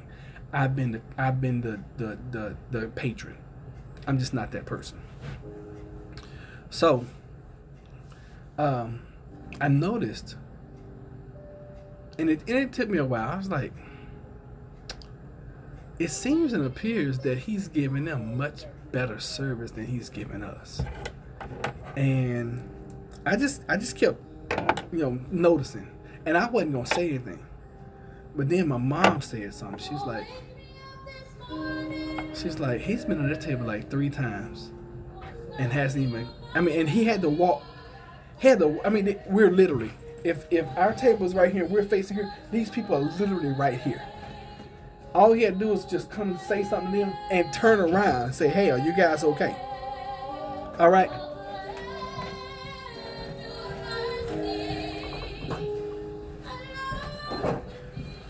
Sorry, y'all. I want y'all to hear this story. So, after about 3, 4, maybe 5 times of that happening, I started to get irritated because I'm like, oh, I see what's going on, and I'm like the last to know this stuff. Not really. I'm the last to say something to anybody when it's dealing with me. But because it was my mom, and because she's been dealing with that her whole life, and because I've seen her have to go through that her whole life for the color of her skin, I was like, I'm going to say something. So, he finally came, he filled up our drinks and, did everything. Y'all want anything else? Blah, blah, blah. I'm like, no, we good. I'd like to go ahead and take the check. So, I had already decided I was not going to tip this guy. I am not going to co-sign your racism. Just not going to do it. And I live by this. Perception is reality to he who perceives. And if I perceive you as treating me any different, and especially treating my mother any different, and at the time, y'all, we didn't have the best relationship. But an injustice to anyone is injustice to anyone is see now I gotta put this in the memory. Hold on, I'm gonna give y'all the quote again, because apparently I don't know it. Injustice anywhere is a threat to justice everywhere. Because of injustice anywhere is a threat to justice everywhere. When he came by the last time to pick up our money, I was like, let me talk to you, young man. And I was probably in my 20s, early 30s then, and he probably in his early 20s. I said, let me speak to you for a minute. I said, this is my mother right here. I said, and we watched you give that table over there much better service than you gave us. I said, and I'm normally a pretty decent tipper. I said, but I'm not going to tip you today. I'm going to tell you why. I said, I feel like you have discriminated against us today. I said, the one thing that I can do is not co-sign that or not pay you for that. I said, so I'm not going to tip you. I am going to pay my bill. I said, because Applebee's didn't do this. You did this. Oh, no, I'm not racist. I have a black girlfriend. I have a this. I said, I said, it doesn't care. Not it doesn't. I said, I don't care. I don't care what you have. I don't care what you do outside of work. I said, today you're not getting a tip from me. You're not getting paid from this table because this is what I saw. And this is the reason that I think you did it. I think you saw us and you thought that, oh, well, either they're not going to order enough or they're not going to tip anyway or whatever. I said, because normally this right here, and we ate. I mean, granted, the bill was on like maybe $20 or $30, which means he was going to get like a maybe $10 tip. But $10 and no dollars, I'd rather have the $10. And I explained it to that young man, and he apologized profusely, which I appreciated him apologizing. I just wanted the behavior to stop. And I don't know whatever happened to him. I never saw him again in life. But and just so you guys know where I come from a place that even in the 70s and 80s when I grew up, the town was still segregated. As a matter of fact, I graduated high school and you still had the black side of town and the white side of town. Okay? It's gotten better now. When I went back home in September, I was like, wow, I can't believe this. When you leave a place like that and you come back and you're like, oh my, you guys are actually integrated. They're allowing black people to move on this side of town and vice versa now. I mean, that's the way I grew up. So I've seen racism personally all my life. And, coming from a mixed racial, multicultural background and being raised by my black mother and my black ancestors, then I saw the bad side. As a matter of fact, I didn't even know. I'm gonna tell you how brainwashed I was. I didn't even know that white people could even be nice or good until I joined the Navy. That's how much programming that I had. Because, see, I was raised by older black folks who, their parents were the sharecroppers. Their parents were children of freed slaves. So they had that mentality of you had to go to work and you had to save every penny you got and you had to struggle your whole life because of their upbringing, of where they came from. I knew how to clean other people's houses because the people who raised me were like, this is what we had to do to earn living. But they were domestics. So we call it domestic, homemakers now. But they said we work for the white folk. We clean white folks' houses. So I have seen racism my whole life. I remember there was one time when I was in the Navy. This guy didn't like me for whatever reason. Probably because I was an outstanding sailor. That's the only thing I can think of, and I'm not tooting my own horn. I'm just looking at, why is this guy getting all these accolades and I'm not getting anything? And I've been in the Navy, X, Y, and Z, and he's a dirtbag anyway. But he was training me one night on watch. He's like, "Okay, this is what you do," and he was being nasty the whole time. White guy. I'm a young sailor. I'm like 19. I just got into the Navy. I got all these ambitions. I got all these dreams, all these goals I want to do. He's been in the Navy like 6 years. He's still like an E4. You know, just a dirtbag. And we're talking, you know, and I'm talking to him about, you know, where I come from and all this good stuff. And you guys know I cannot hide my accent and I cannot hide this voice. If you speak to me over the phone, you swear up and down I'm 6'4" and I'm dark skinned and I got dreadlocks. You see me in person, you're like, wow, that voice does not match that face. I can't hide that and don't want to.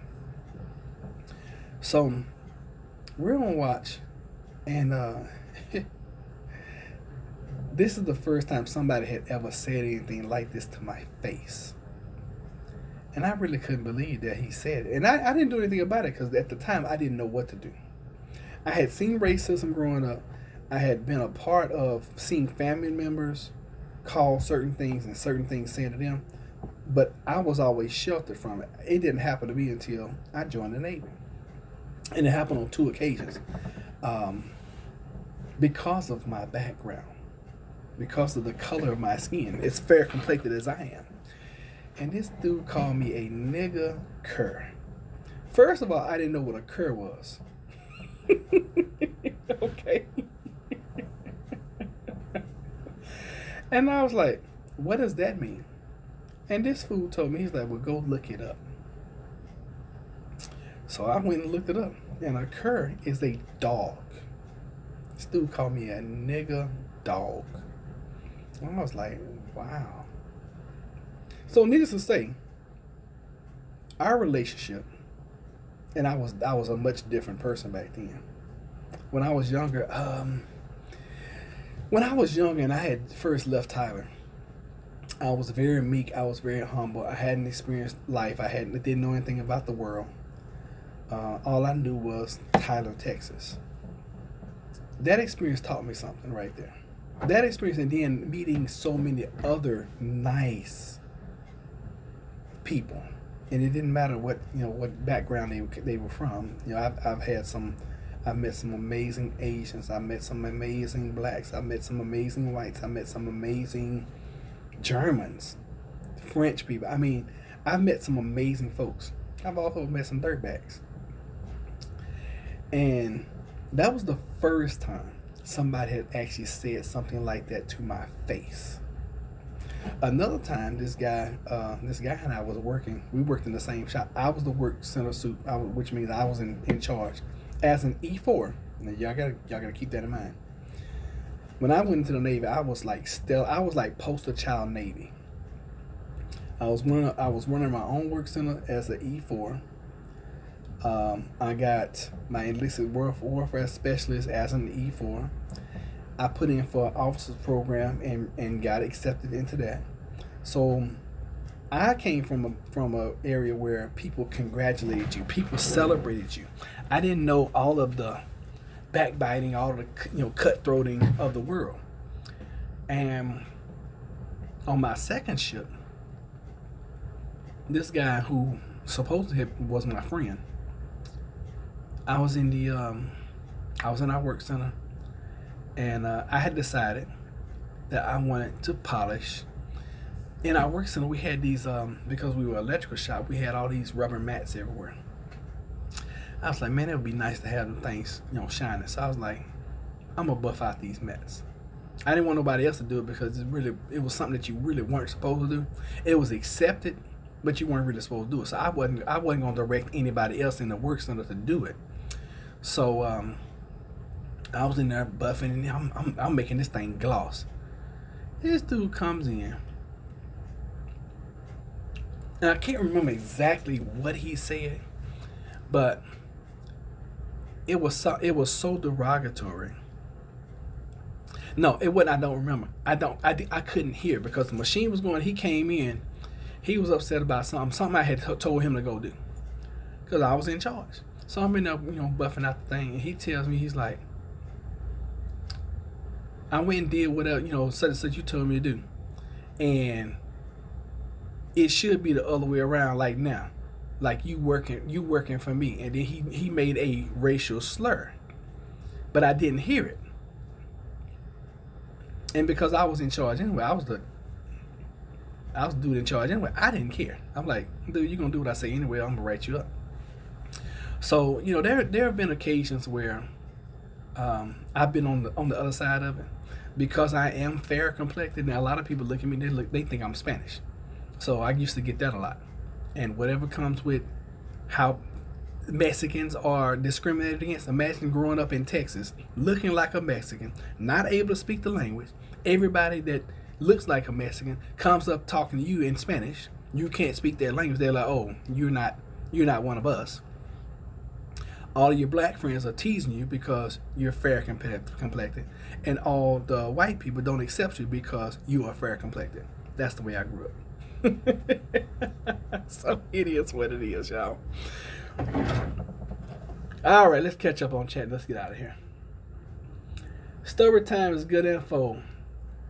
Beat his daughter and told her not to even talk to Bad World Girl again and used the past notes between them because I felt awful that it ended their friendship over his BS. Okay, you must have said something else before then.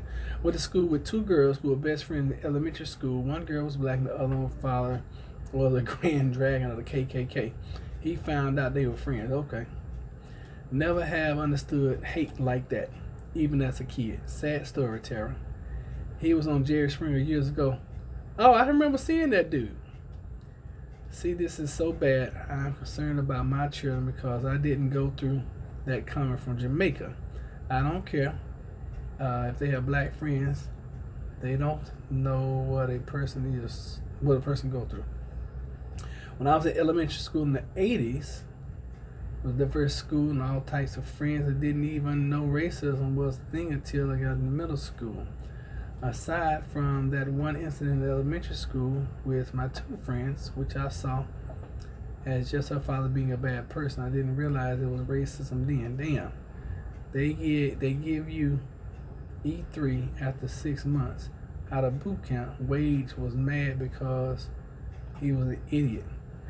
Kev. This dude has been in the Navy like 6 years, only at E4. You're right. And the crazy part about it, when I hit my first ship, that was on my first ship. I went in because I had a year of college and because everybody likes me. That was something else. That was like the first person I had met that showed me they did not like me. And that was just so new to me. Now I don't give a crap. I'm like, you like me, you either love me or you don't. I don't care. So when I went in, I was already at E2 because my recruiter hooked me up. My recruiter was like, hey, your boy's coming in as an E3 and I can put him in under you. And I got another person. It was like a network marketing system thing or whatever. He's like, man, you coming in as an E2. I was like, cool, whatever. He like, and if you do this, I think E3 was automatic. So I went as an E2. 9 months later, I was an E3. And I was up for E4 within 6 months after that. I failed the E4 test the first time, and I made it the second time. So within a year, I was already. He was an E3 at the time, and I was an E4. So within another 6 months, I was at the same, and I couldn't wait to get frocked and pinned as an E4, because I think he was one of the first people I went up to after that. I was like, hey, he's a DC. He was a DC3. I can't remember his name now. I remember what his destination was though. I was like, what's going on, DC3? How you like this on my sleeve? Sometimes you just gotta get a little payback, you know. But anyway, when SHTF happened, people would be friends with people they never expect to be. You know what? I don't think so, Miss Grace. I think people who are racist are gonna be racist anyway. I don't believe that. I do not believe that. I don't believe that, Tara. True Miss Grace, and anyone who wants to have an awful kind of attitude will find things incredibly difficult. Now that is true. My grandfather used to use the N-word, and I would fuss him out as a kid. Keep saying he didn't mean anything bad by it. So I told him he didn't mean anything. He didn't need it, okay? To say it, he said eventually stopped. And I found out later he had friends of all races hanging out with at breakfast every morning. Roderick, the guy was mad because they gave you E3 6 months out of boot camp, and he had been 6. Yeah, I know. I go through the same thing. I'm not black enough or white enough, and I don't speak Spanish. Hispanic folks think I'm Dominican. Yeah, I'm so pale, I'm kind of unmistakable. But people are shocked to find I have Cherokee on both sides of my family. I didn't get any Cherokee genes except the high cheekbones. Kev H, that was my husband. People didn't know what he was. If it's facial hair, they think he's Arab. I think the proper term would be Arabic. I'm just messing with you. I'm going to study to go into the Air Force as an officer. I have a year left to get in. Really? Okay. Tara, my husband is Cherokee too. Sorry he deals with that, Miss Grace. Wait a minute, what did I miss?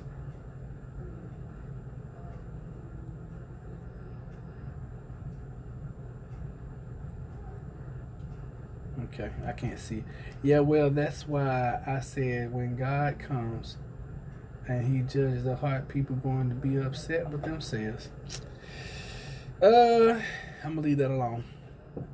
So, moral story is, everybody. Let me see. My grandmother's mom looked very Cherokee, and my other grandmother looked pretty Native American too. People don't know what my husband is. Haha. So the moral of the story of all those stories I told you guys is injustice anywhere is a threat to justice everywhere. And if you see injustice, damn it, say something, do something. Because I feel like this. I feel you are just as guilty if you... Have y'all seen the movie? Yeah, I've seen that. It is really, really good. Oh, my. In my opinion, that's movie of the year. Movie of the year. Yeah, 1917 is so good. And it's such a plot twist, it'll mess you up. I'm not going to spoil it because you got to see that one. I believe that too, Miss Grace. Lots of Christians who have a lot of hate in their hearts are going to be very disappointed someday. I've been wanting to see that one, Kev. My husband and I love movies like that. It's really good, Tara. It is really. I saw it as soon as it came out. Fortunately, I have this box that I can pretty much watch anything on it that I want when it's working right. A lot of times I gotta download, I gotta erase everything, upload it, all that kind of stuff. It takes me some time to get it to work. But I watched that movie and I keep telling Jennifer, I'm like, you gotta watch this, baby. This movie is so daggone good, and it's so crazy to me. Kev, I'm gonna tell you this scene about, and it goes right along with what we're talking about, the love hate part. You remember that scene where the airplane crashed, and the one guy, the main star, showed compassion and loved that dude so much, and then what happened? That one scene shows you the love and hate that we have for each other, and that's all I'm gonna say about it. And I know Kev is going. I know he's going to co-sign that one. By the way, I have a gift for Jennifer, but it's not ready yet. I'll email it to you when it's done, so you can give it to her. Oh, you're so sweet. If you get a chance, check out podcast of Dan Carlson. Dan, Carlson. Dan Carlson. He narrated The Great War, and it's so devastating. I haven't seen it. Dan Carlson, The Great War. Is that what it's called? Great War? Alright. Thank you so much for that. I will definitely be on the lookout.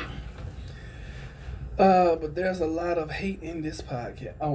It's a lot of hate in that podcast. I watch and I listen to some of everything. It's called Hardcore History. Okay, thank you. I love history too. And see, if you're the kind of person that will just sit around and just allow things to happen, and you don't speak up about injustice, then what will happen? Things like Adolf Hitler can happen. If you just sit around and just go along with it, things like that can happen. And it always starts with, something real small. Oh, can I get away with this? Can I get away with that? Next thing you know, got 50 million doggone people killed. Or however many people. Love, hate, sorrow. Cool. Listen, guys, I know we've been on, good Lord, going on 2 hours now. And this has been such a wonderful experience for me. I appreciate you guys. Oh, I got a new ring. Well, actually, this is a ring I got for Jennifer. I'm gonna show it to you guys. That's why my husband and I speak up about stuff. His father says we should let stuff go. If we tell him, if we let everything in the world, we'll never get better. True. All right, so here's a new ring for you guys, so y'all can look at. There we go. Try to see if y'all can see it. Anybody recognize what that is?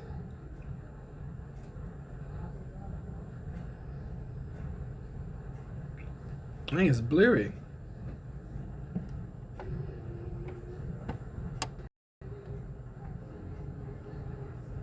It is so blurry.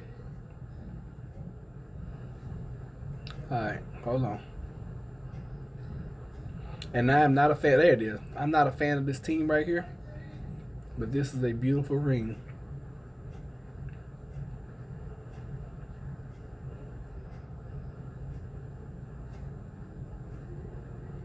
Okay, I can't even make it any better.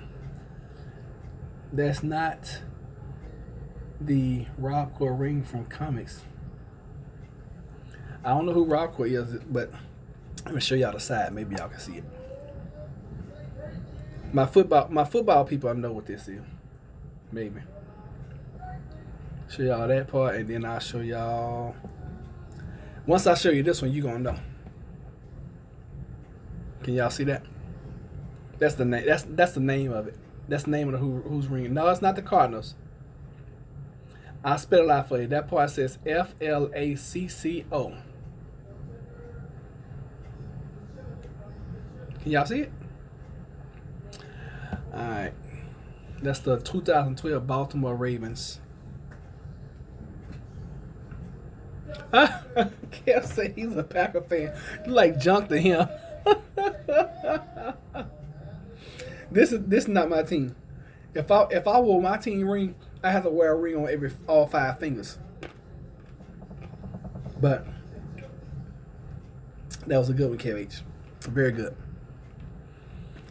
But I didn't know you was a Packer fan, man. I had no idea. I love the Cowboys. Y'all know that. My husband is the sports fan in the family. All good. All good. Kev H, I think y'all gonna have some problems in the next couple 2 or 3 years. Y'all definitely gonna have to do some rebuilding. It's gonna be rough. It's gonna be rough for Pack Nation. For you cheeseheads, it's gonna be tough for your cheesehead. But I give respect to to Green Bay, because that is the only team in the NFL that's, and correct me if I'm wrong, Kev, it's the only team in the NFL that's actually owned by the city. Owned by the people. Or that's the room. Let me look that up. Braves. I like the Yankees too. Oh, you born in Milwaukee? I didn't know that, brother. Okay. Let's see here. Is Green Bay owned by the people? Okay, so he confirmed that's true. Who are the owners of the Green Bay Packers? The Green Bay Packers Inc. 360,760 stockholders. I didn't know that, and I didn't realize this. The Green Bay Packers. You know, watch this. I watched this YouTube about how the NFL actually started. The Green Bay Packers was started, and they got their name from people pack. I think it's from people packing cheese. So it was like, okay, the Green Bay Packers. I was like, well, that's doggone. That makes sense. Hey, you know what? I didn't know that the Green Bay Packers were a stock company. And it looks like it's at $250 a share. It pays no dividend, benefits, no earnings. It's tradable and has.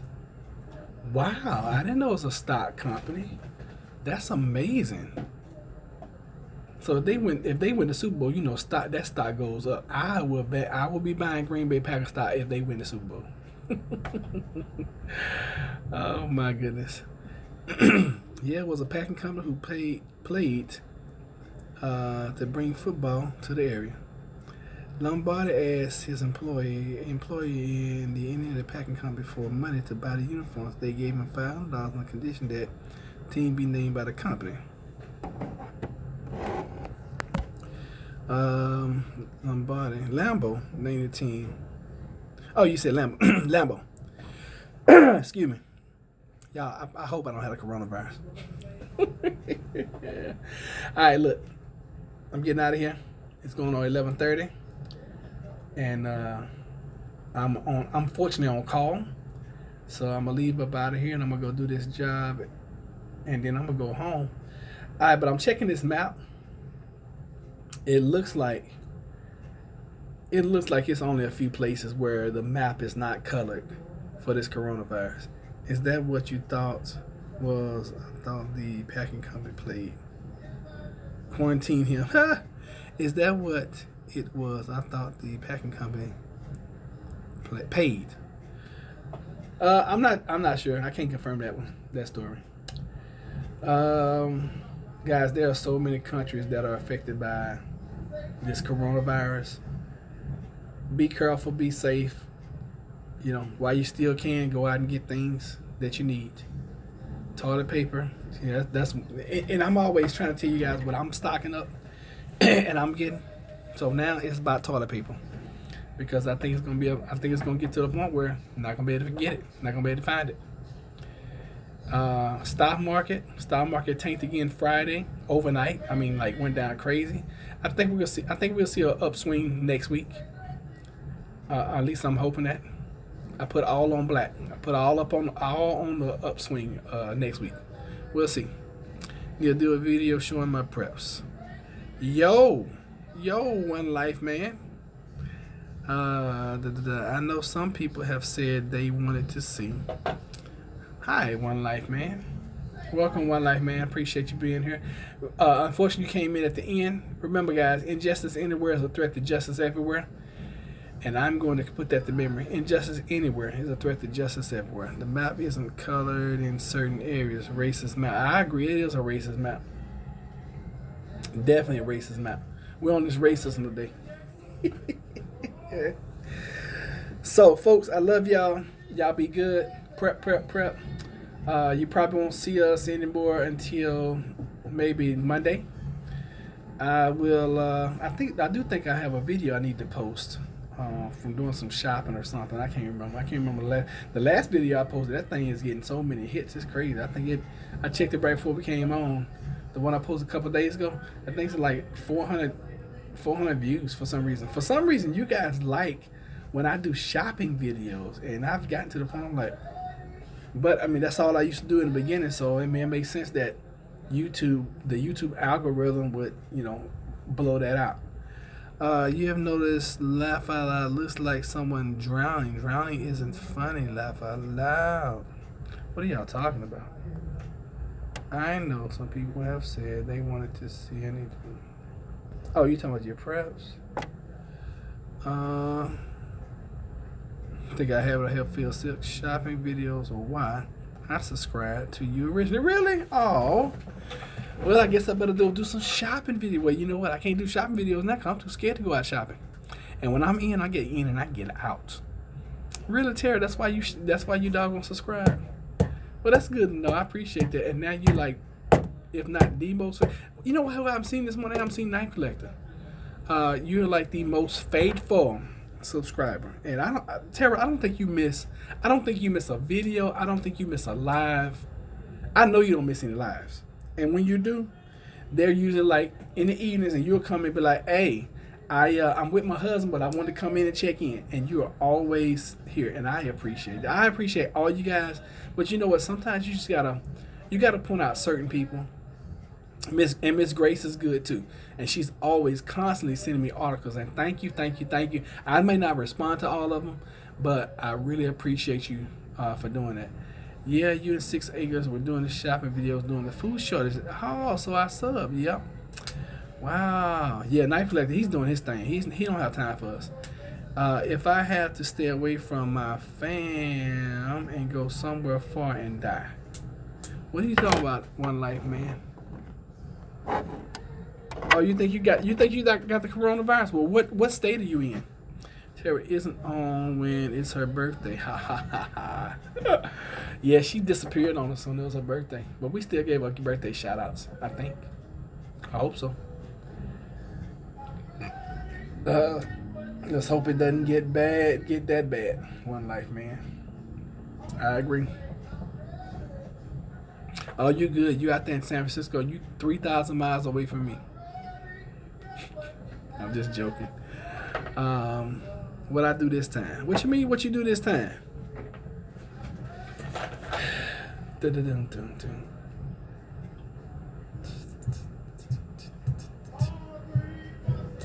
Kel, have you found anything good on the on your route? Eat onion, One Life, man. Yeah, eat and a good thing when you get the sniffles, a good thing is taking a clove of garlic, cutting it in half, and then swallowing it. That's good for anything that you might be contracted. I also hear oregano oil is good, and of course, pumping yourself with vitamin C. Oh, raisins. Wow. Yeah, I just said garlic. You can chop that garlic into like a peel size and just swallow it. Usually when I feel something coming on, if I swallow garlic, the next day it's gone. It's like good. Out of here. Alright guys, I'm leaving. Time for me to go anyway. So I will see y'all later. I absolutely love ya. Start closing out these tabs. Alright, see here. Anything made with red grapes, they have resveratrol. You said something, you gotta call people out.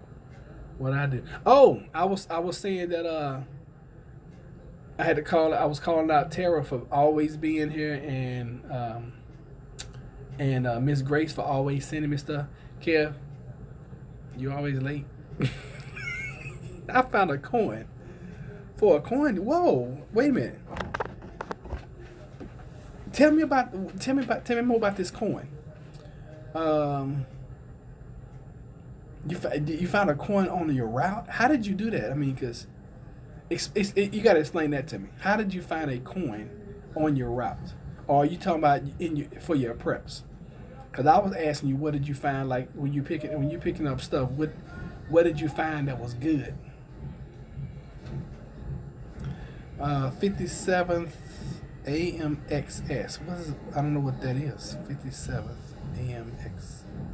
Let me look that up then, because I don't know what that is. We gotta have a wash hand shower. I'm about to go wash my hands now. I've been touching this computer and my face. I'm about to go wash my hands right now. 57th AMXS.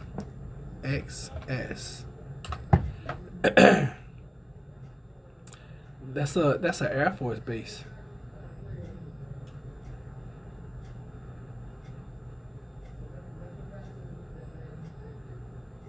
What? Stay home challenge. So I got 57 AMXS Technical Sergeant Gill's Air Force $5 million. Are you freaking serious? Like the Air Force needed some money?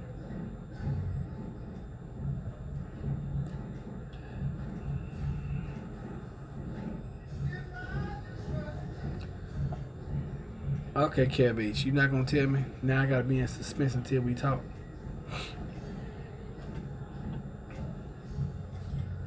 Does anybody know what Kev H is talking about? With the 57 AMXS? We're gonna wash your hands challenge to find a coin for a coins challenge. It belongs to the Air Force unit that is. Oh, so you actually okay? I know what you're talking about. You're talking about they're like medallions. They give unit coins out. Okay, and you say you found that? How the heck did you find something that small? I mean, because it can't be no bigger than that right there. Wow. Okay. Well, good for you, brother. I don't know. I don't know what they're worth, if anything. I don't even know if they're real silver or gold. They may be. Protesters demand EU open borders for migrants. That's live right now. Let me look up one more thing while we're on. How bad is the in USA? I just typed in how bad is the coronavirus in the United States. Let me see what comes up. Let's see what the top news stories are. In the U.S., more than 300 coronavirus cases are confirmed. Coronavirus.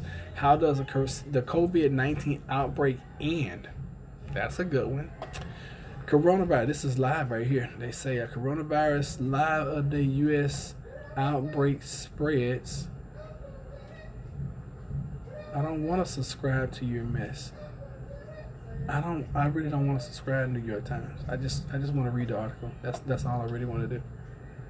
KH, when you get in the U.S. Air Force, what you want to do? He want to tell people what to do. He gonna be an officer.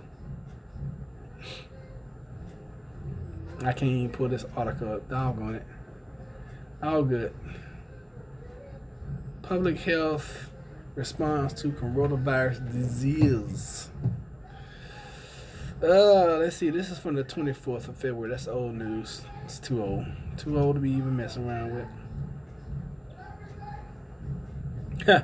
This is a good one. This is from March the 3rd. The official coronavirus numbers are wrong and everyone knows it. Tara, if you're going to live stream, you need to download... What's the name of this darn app? Hold on. All right, see you later. What is the name of this doggone app? You still live? To me? Oh, no, if you're live, I'm not going to bother you. No, you ain't bother me. We talking about coronavirus and everything now anyway. If it's coronavirus, no corona. This article is from theatlantic.com.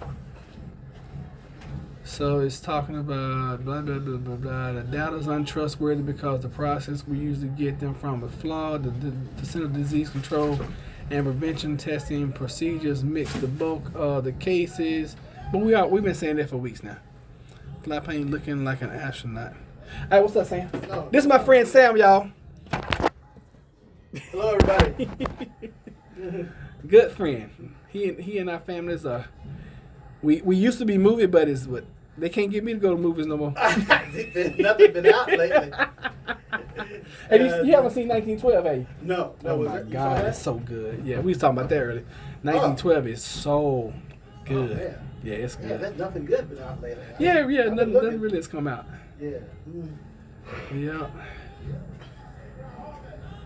How Democrats can solve that Bernie Sanders problem. Bernie's the answer. Right. They said, "Hi Sam, what's your feeling on the CV-19 On the what? coronavirus?" Oh, okay. That's the technical term, CV. Well, it's actually COVID-19.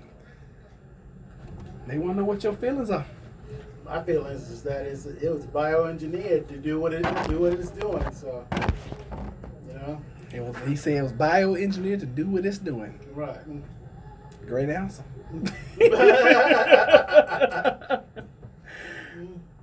You know, one of the folks came in earlier. It's like they think that they're letting it run rampant so that it can knock out a lot of the seniors in the country, so that they ain't got to pay the Social Security. I was like, that's a theory. That's a theory, right? That's definitely a theory. Yeah. Well, Miss Grace says he's right. Yeah, he is right. That it was biologically engineered to do what it's doing. ICCN-19, and I think the aircraft carrier numbers like CVN-69. Yeah, they all the acronyms are close. But yep. What's up, Sam? Yeah, they say that it has like a less than 10% mortality rate. But Yeah, I was just looking at the. I'm gonna show you these numbers. Wu flu.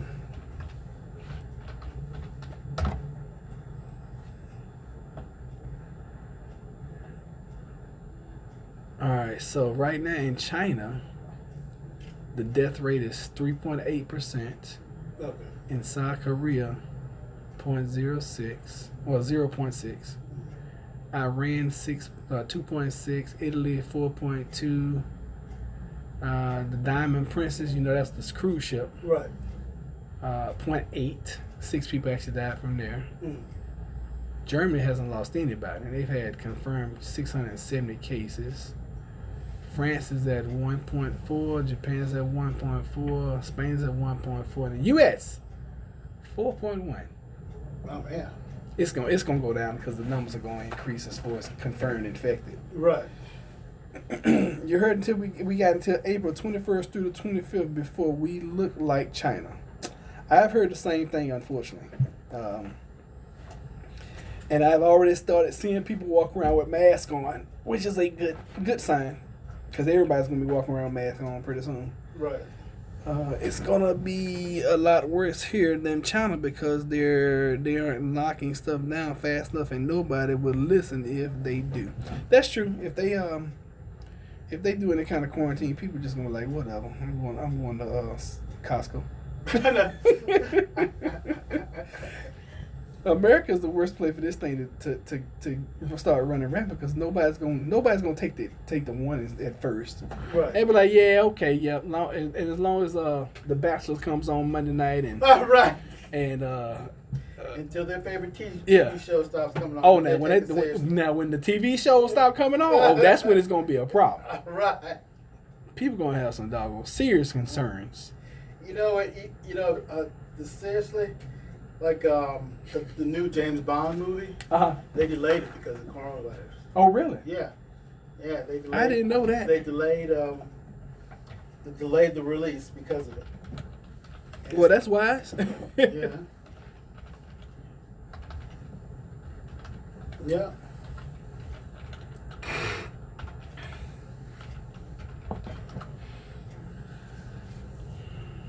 Wow. Okay.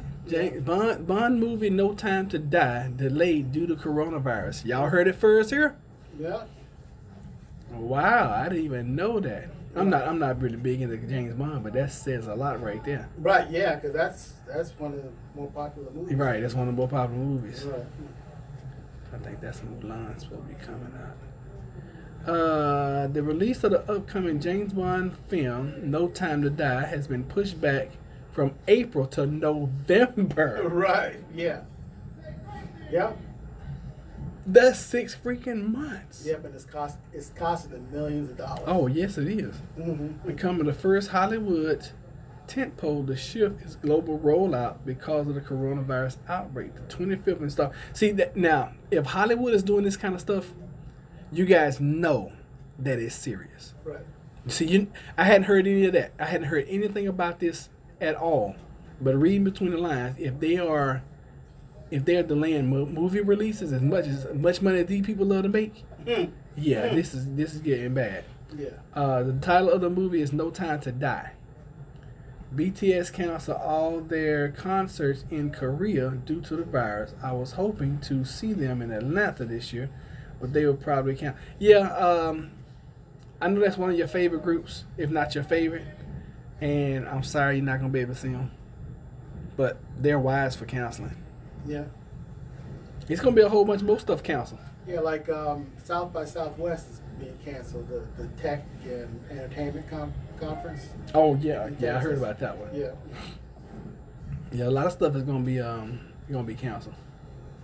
Yeah. So just get ready to spend a whole bunch of time at home, y'all. Look at the title of the movies and what's going on now. Oh, No Time to Die. Yeah, that's true. That is the title of the movie. Yeah. Okay.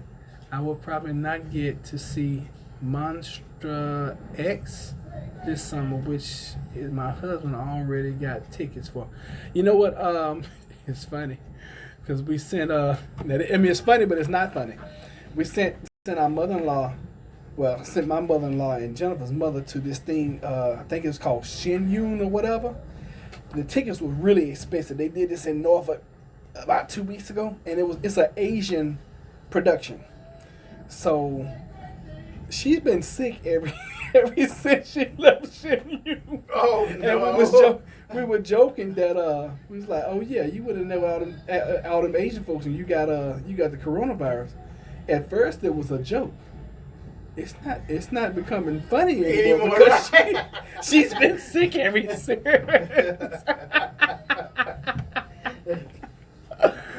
Oh my goodness.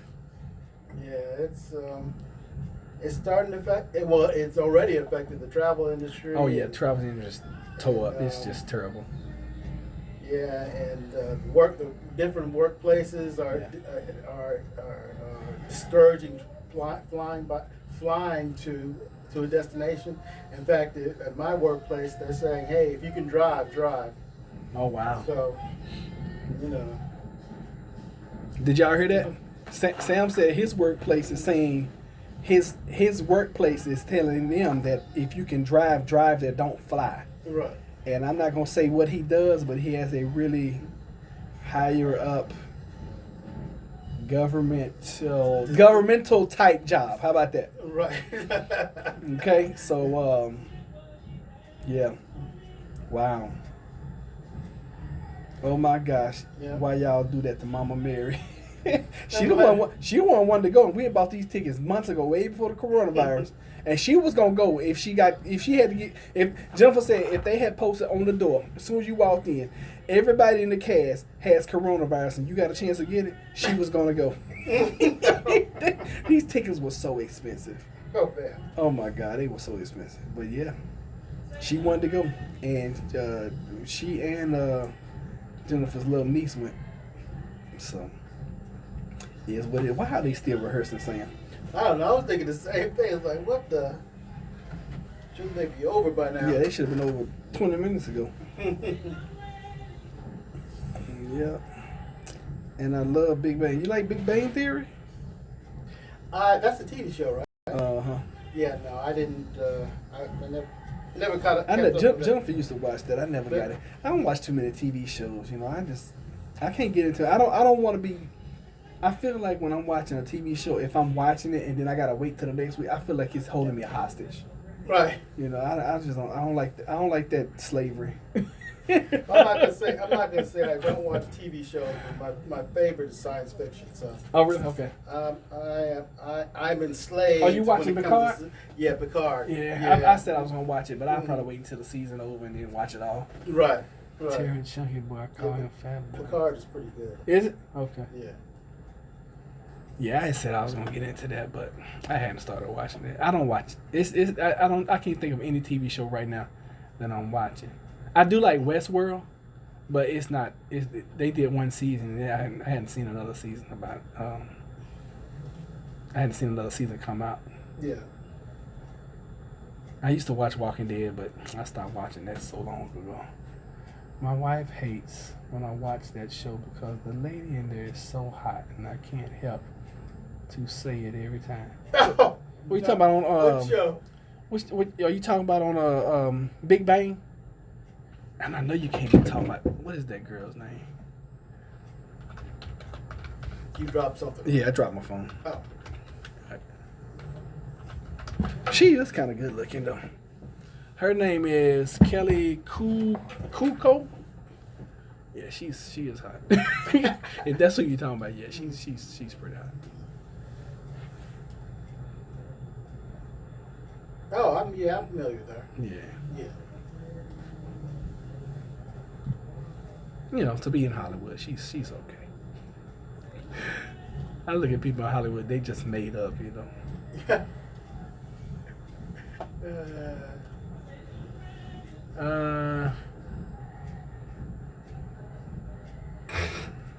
T.O.P. my second. Oh, they talking about this dog.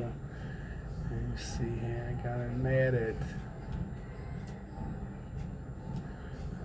They are still talking about this boy band. Oh my God. That girl is made up of pure fine. He said she made up of pure fine.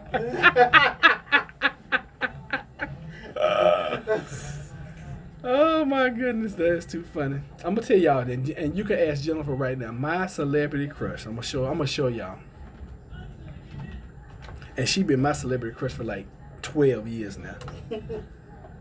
This chick right here is so beautiful to me. Oh, Rosario Dawson? Yes, God. Oh, yeah. This is my celebrity crush, Kel. Rosario Dawson. Yeah. Right here. Yeah. Bam. Rosario Dawson. Yeah, she's pretty. Yeah. She's pretty.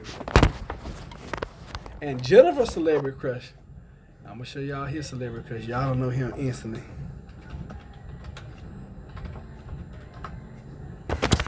This is her celebrity crush. Oh, not Johnny Depp. she No, loves Johnny Jennifer. Depp. You could have done so much She better. loves Johnny Depp. Oh my God, that is. She would leave me right now in a heartbeat. If Johnny Depp called her and be like, I'm ready for you, she be gone. A heartbeat gone. All right. Now, if Rosario Dawson called me, I think about it a few times. Like, I'm pretty good, you know, but if Johnny Depp called her, she be gone. I ain't gonna lie.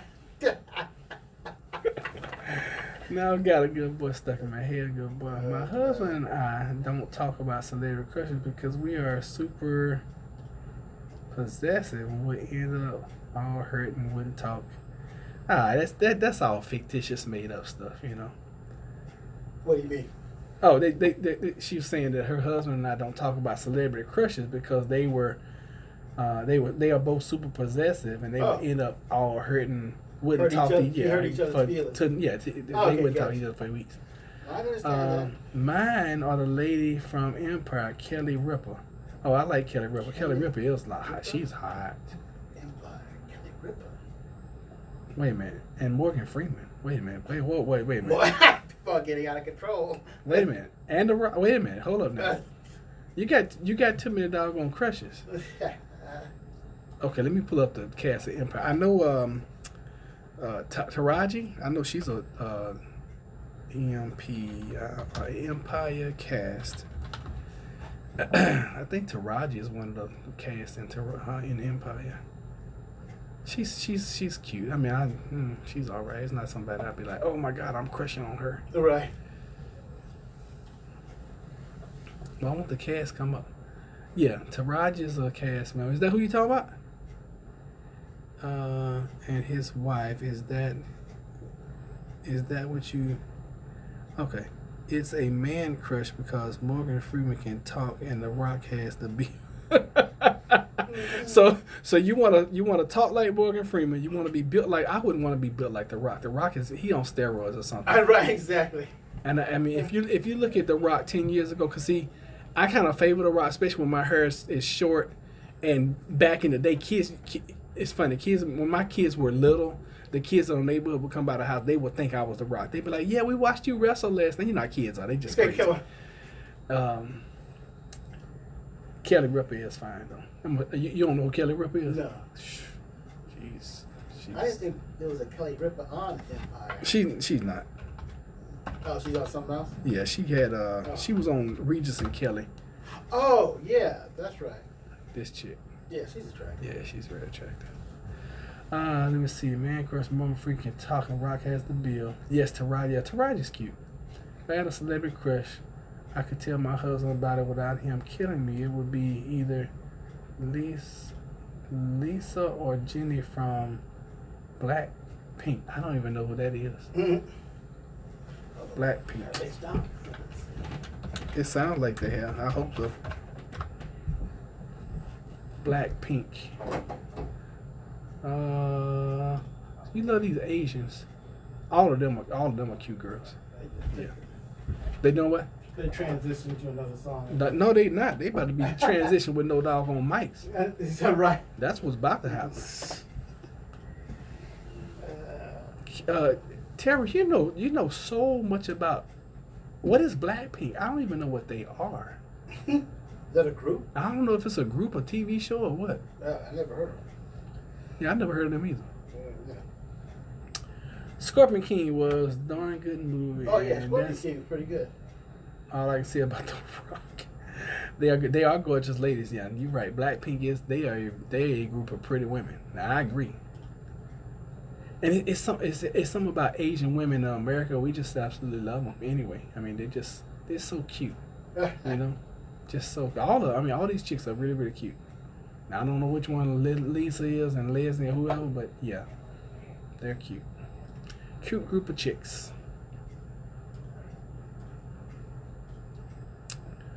All right, who else? What we talking about? Haha, y'all church will be out till tomorrow. Wait a minute. They're gorgeous. Oh my God, listen to Kill This Love by Blackpink. Okay, so they're a group. Haha. Y'all church won't be out till tomorrow after church. At night. Haha. True. I'll do whatever Warren Buffett wants for his money. Holler for $1. Do something strange for some change. Oh my God, I love that song so much. Oh, Kevin, he is a multi-billionaire. You know, I heard one time that was it Coca-Cola or Walmart? Somebody paid Warren Buffett like $50 million to not trade their stock. Not to not trade it. Yeah, that's a rumor. I don't know how true it is, but that's definitely a rumor that's going around. Let me check on these folks. Y'all hold on a second. They just doing the most. I know. Maybe they're winding down. I don't know.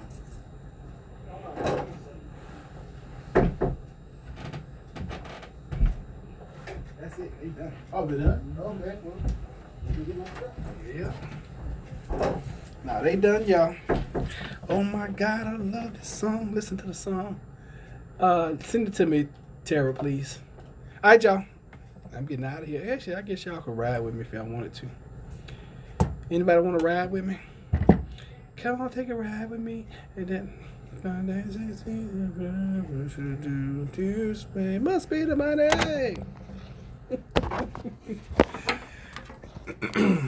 We haven't had a drive time in a while.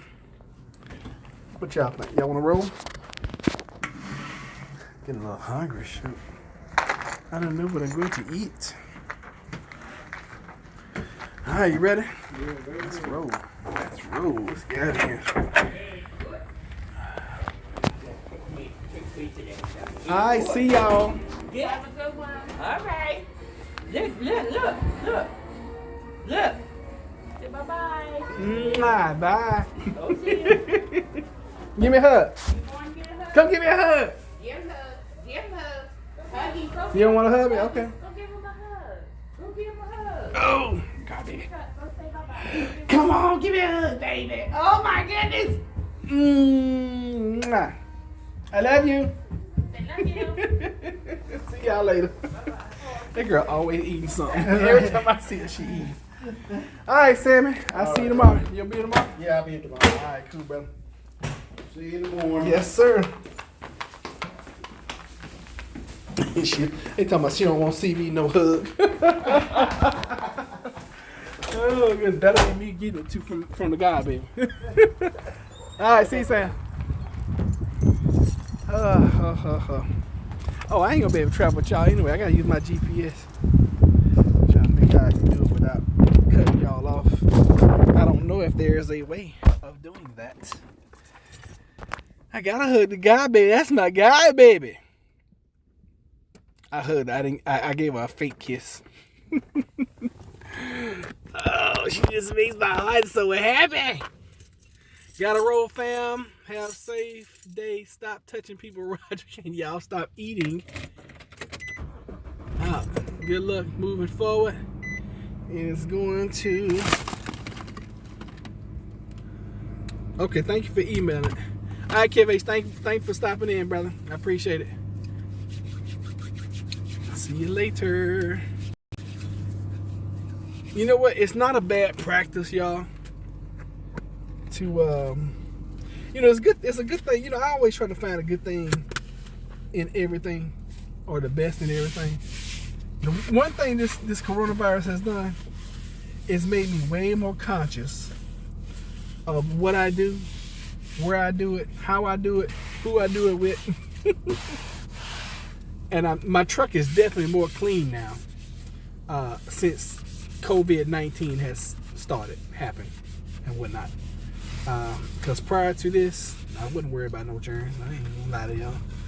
I cleaned this truck out when I got it, and by now it probably would have been nasty. I ain't even gonna lie to you. Tell the truth. But now, oh yeah, I be cleaning and wiping stuff down. Wiping it down. So, you know. Here's what it is. Alright, you emailed it to me. Thank you. I'm gonna put my ring up here because I gotta go do some plumbing here in a minute. Let me figure out what I'm doing.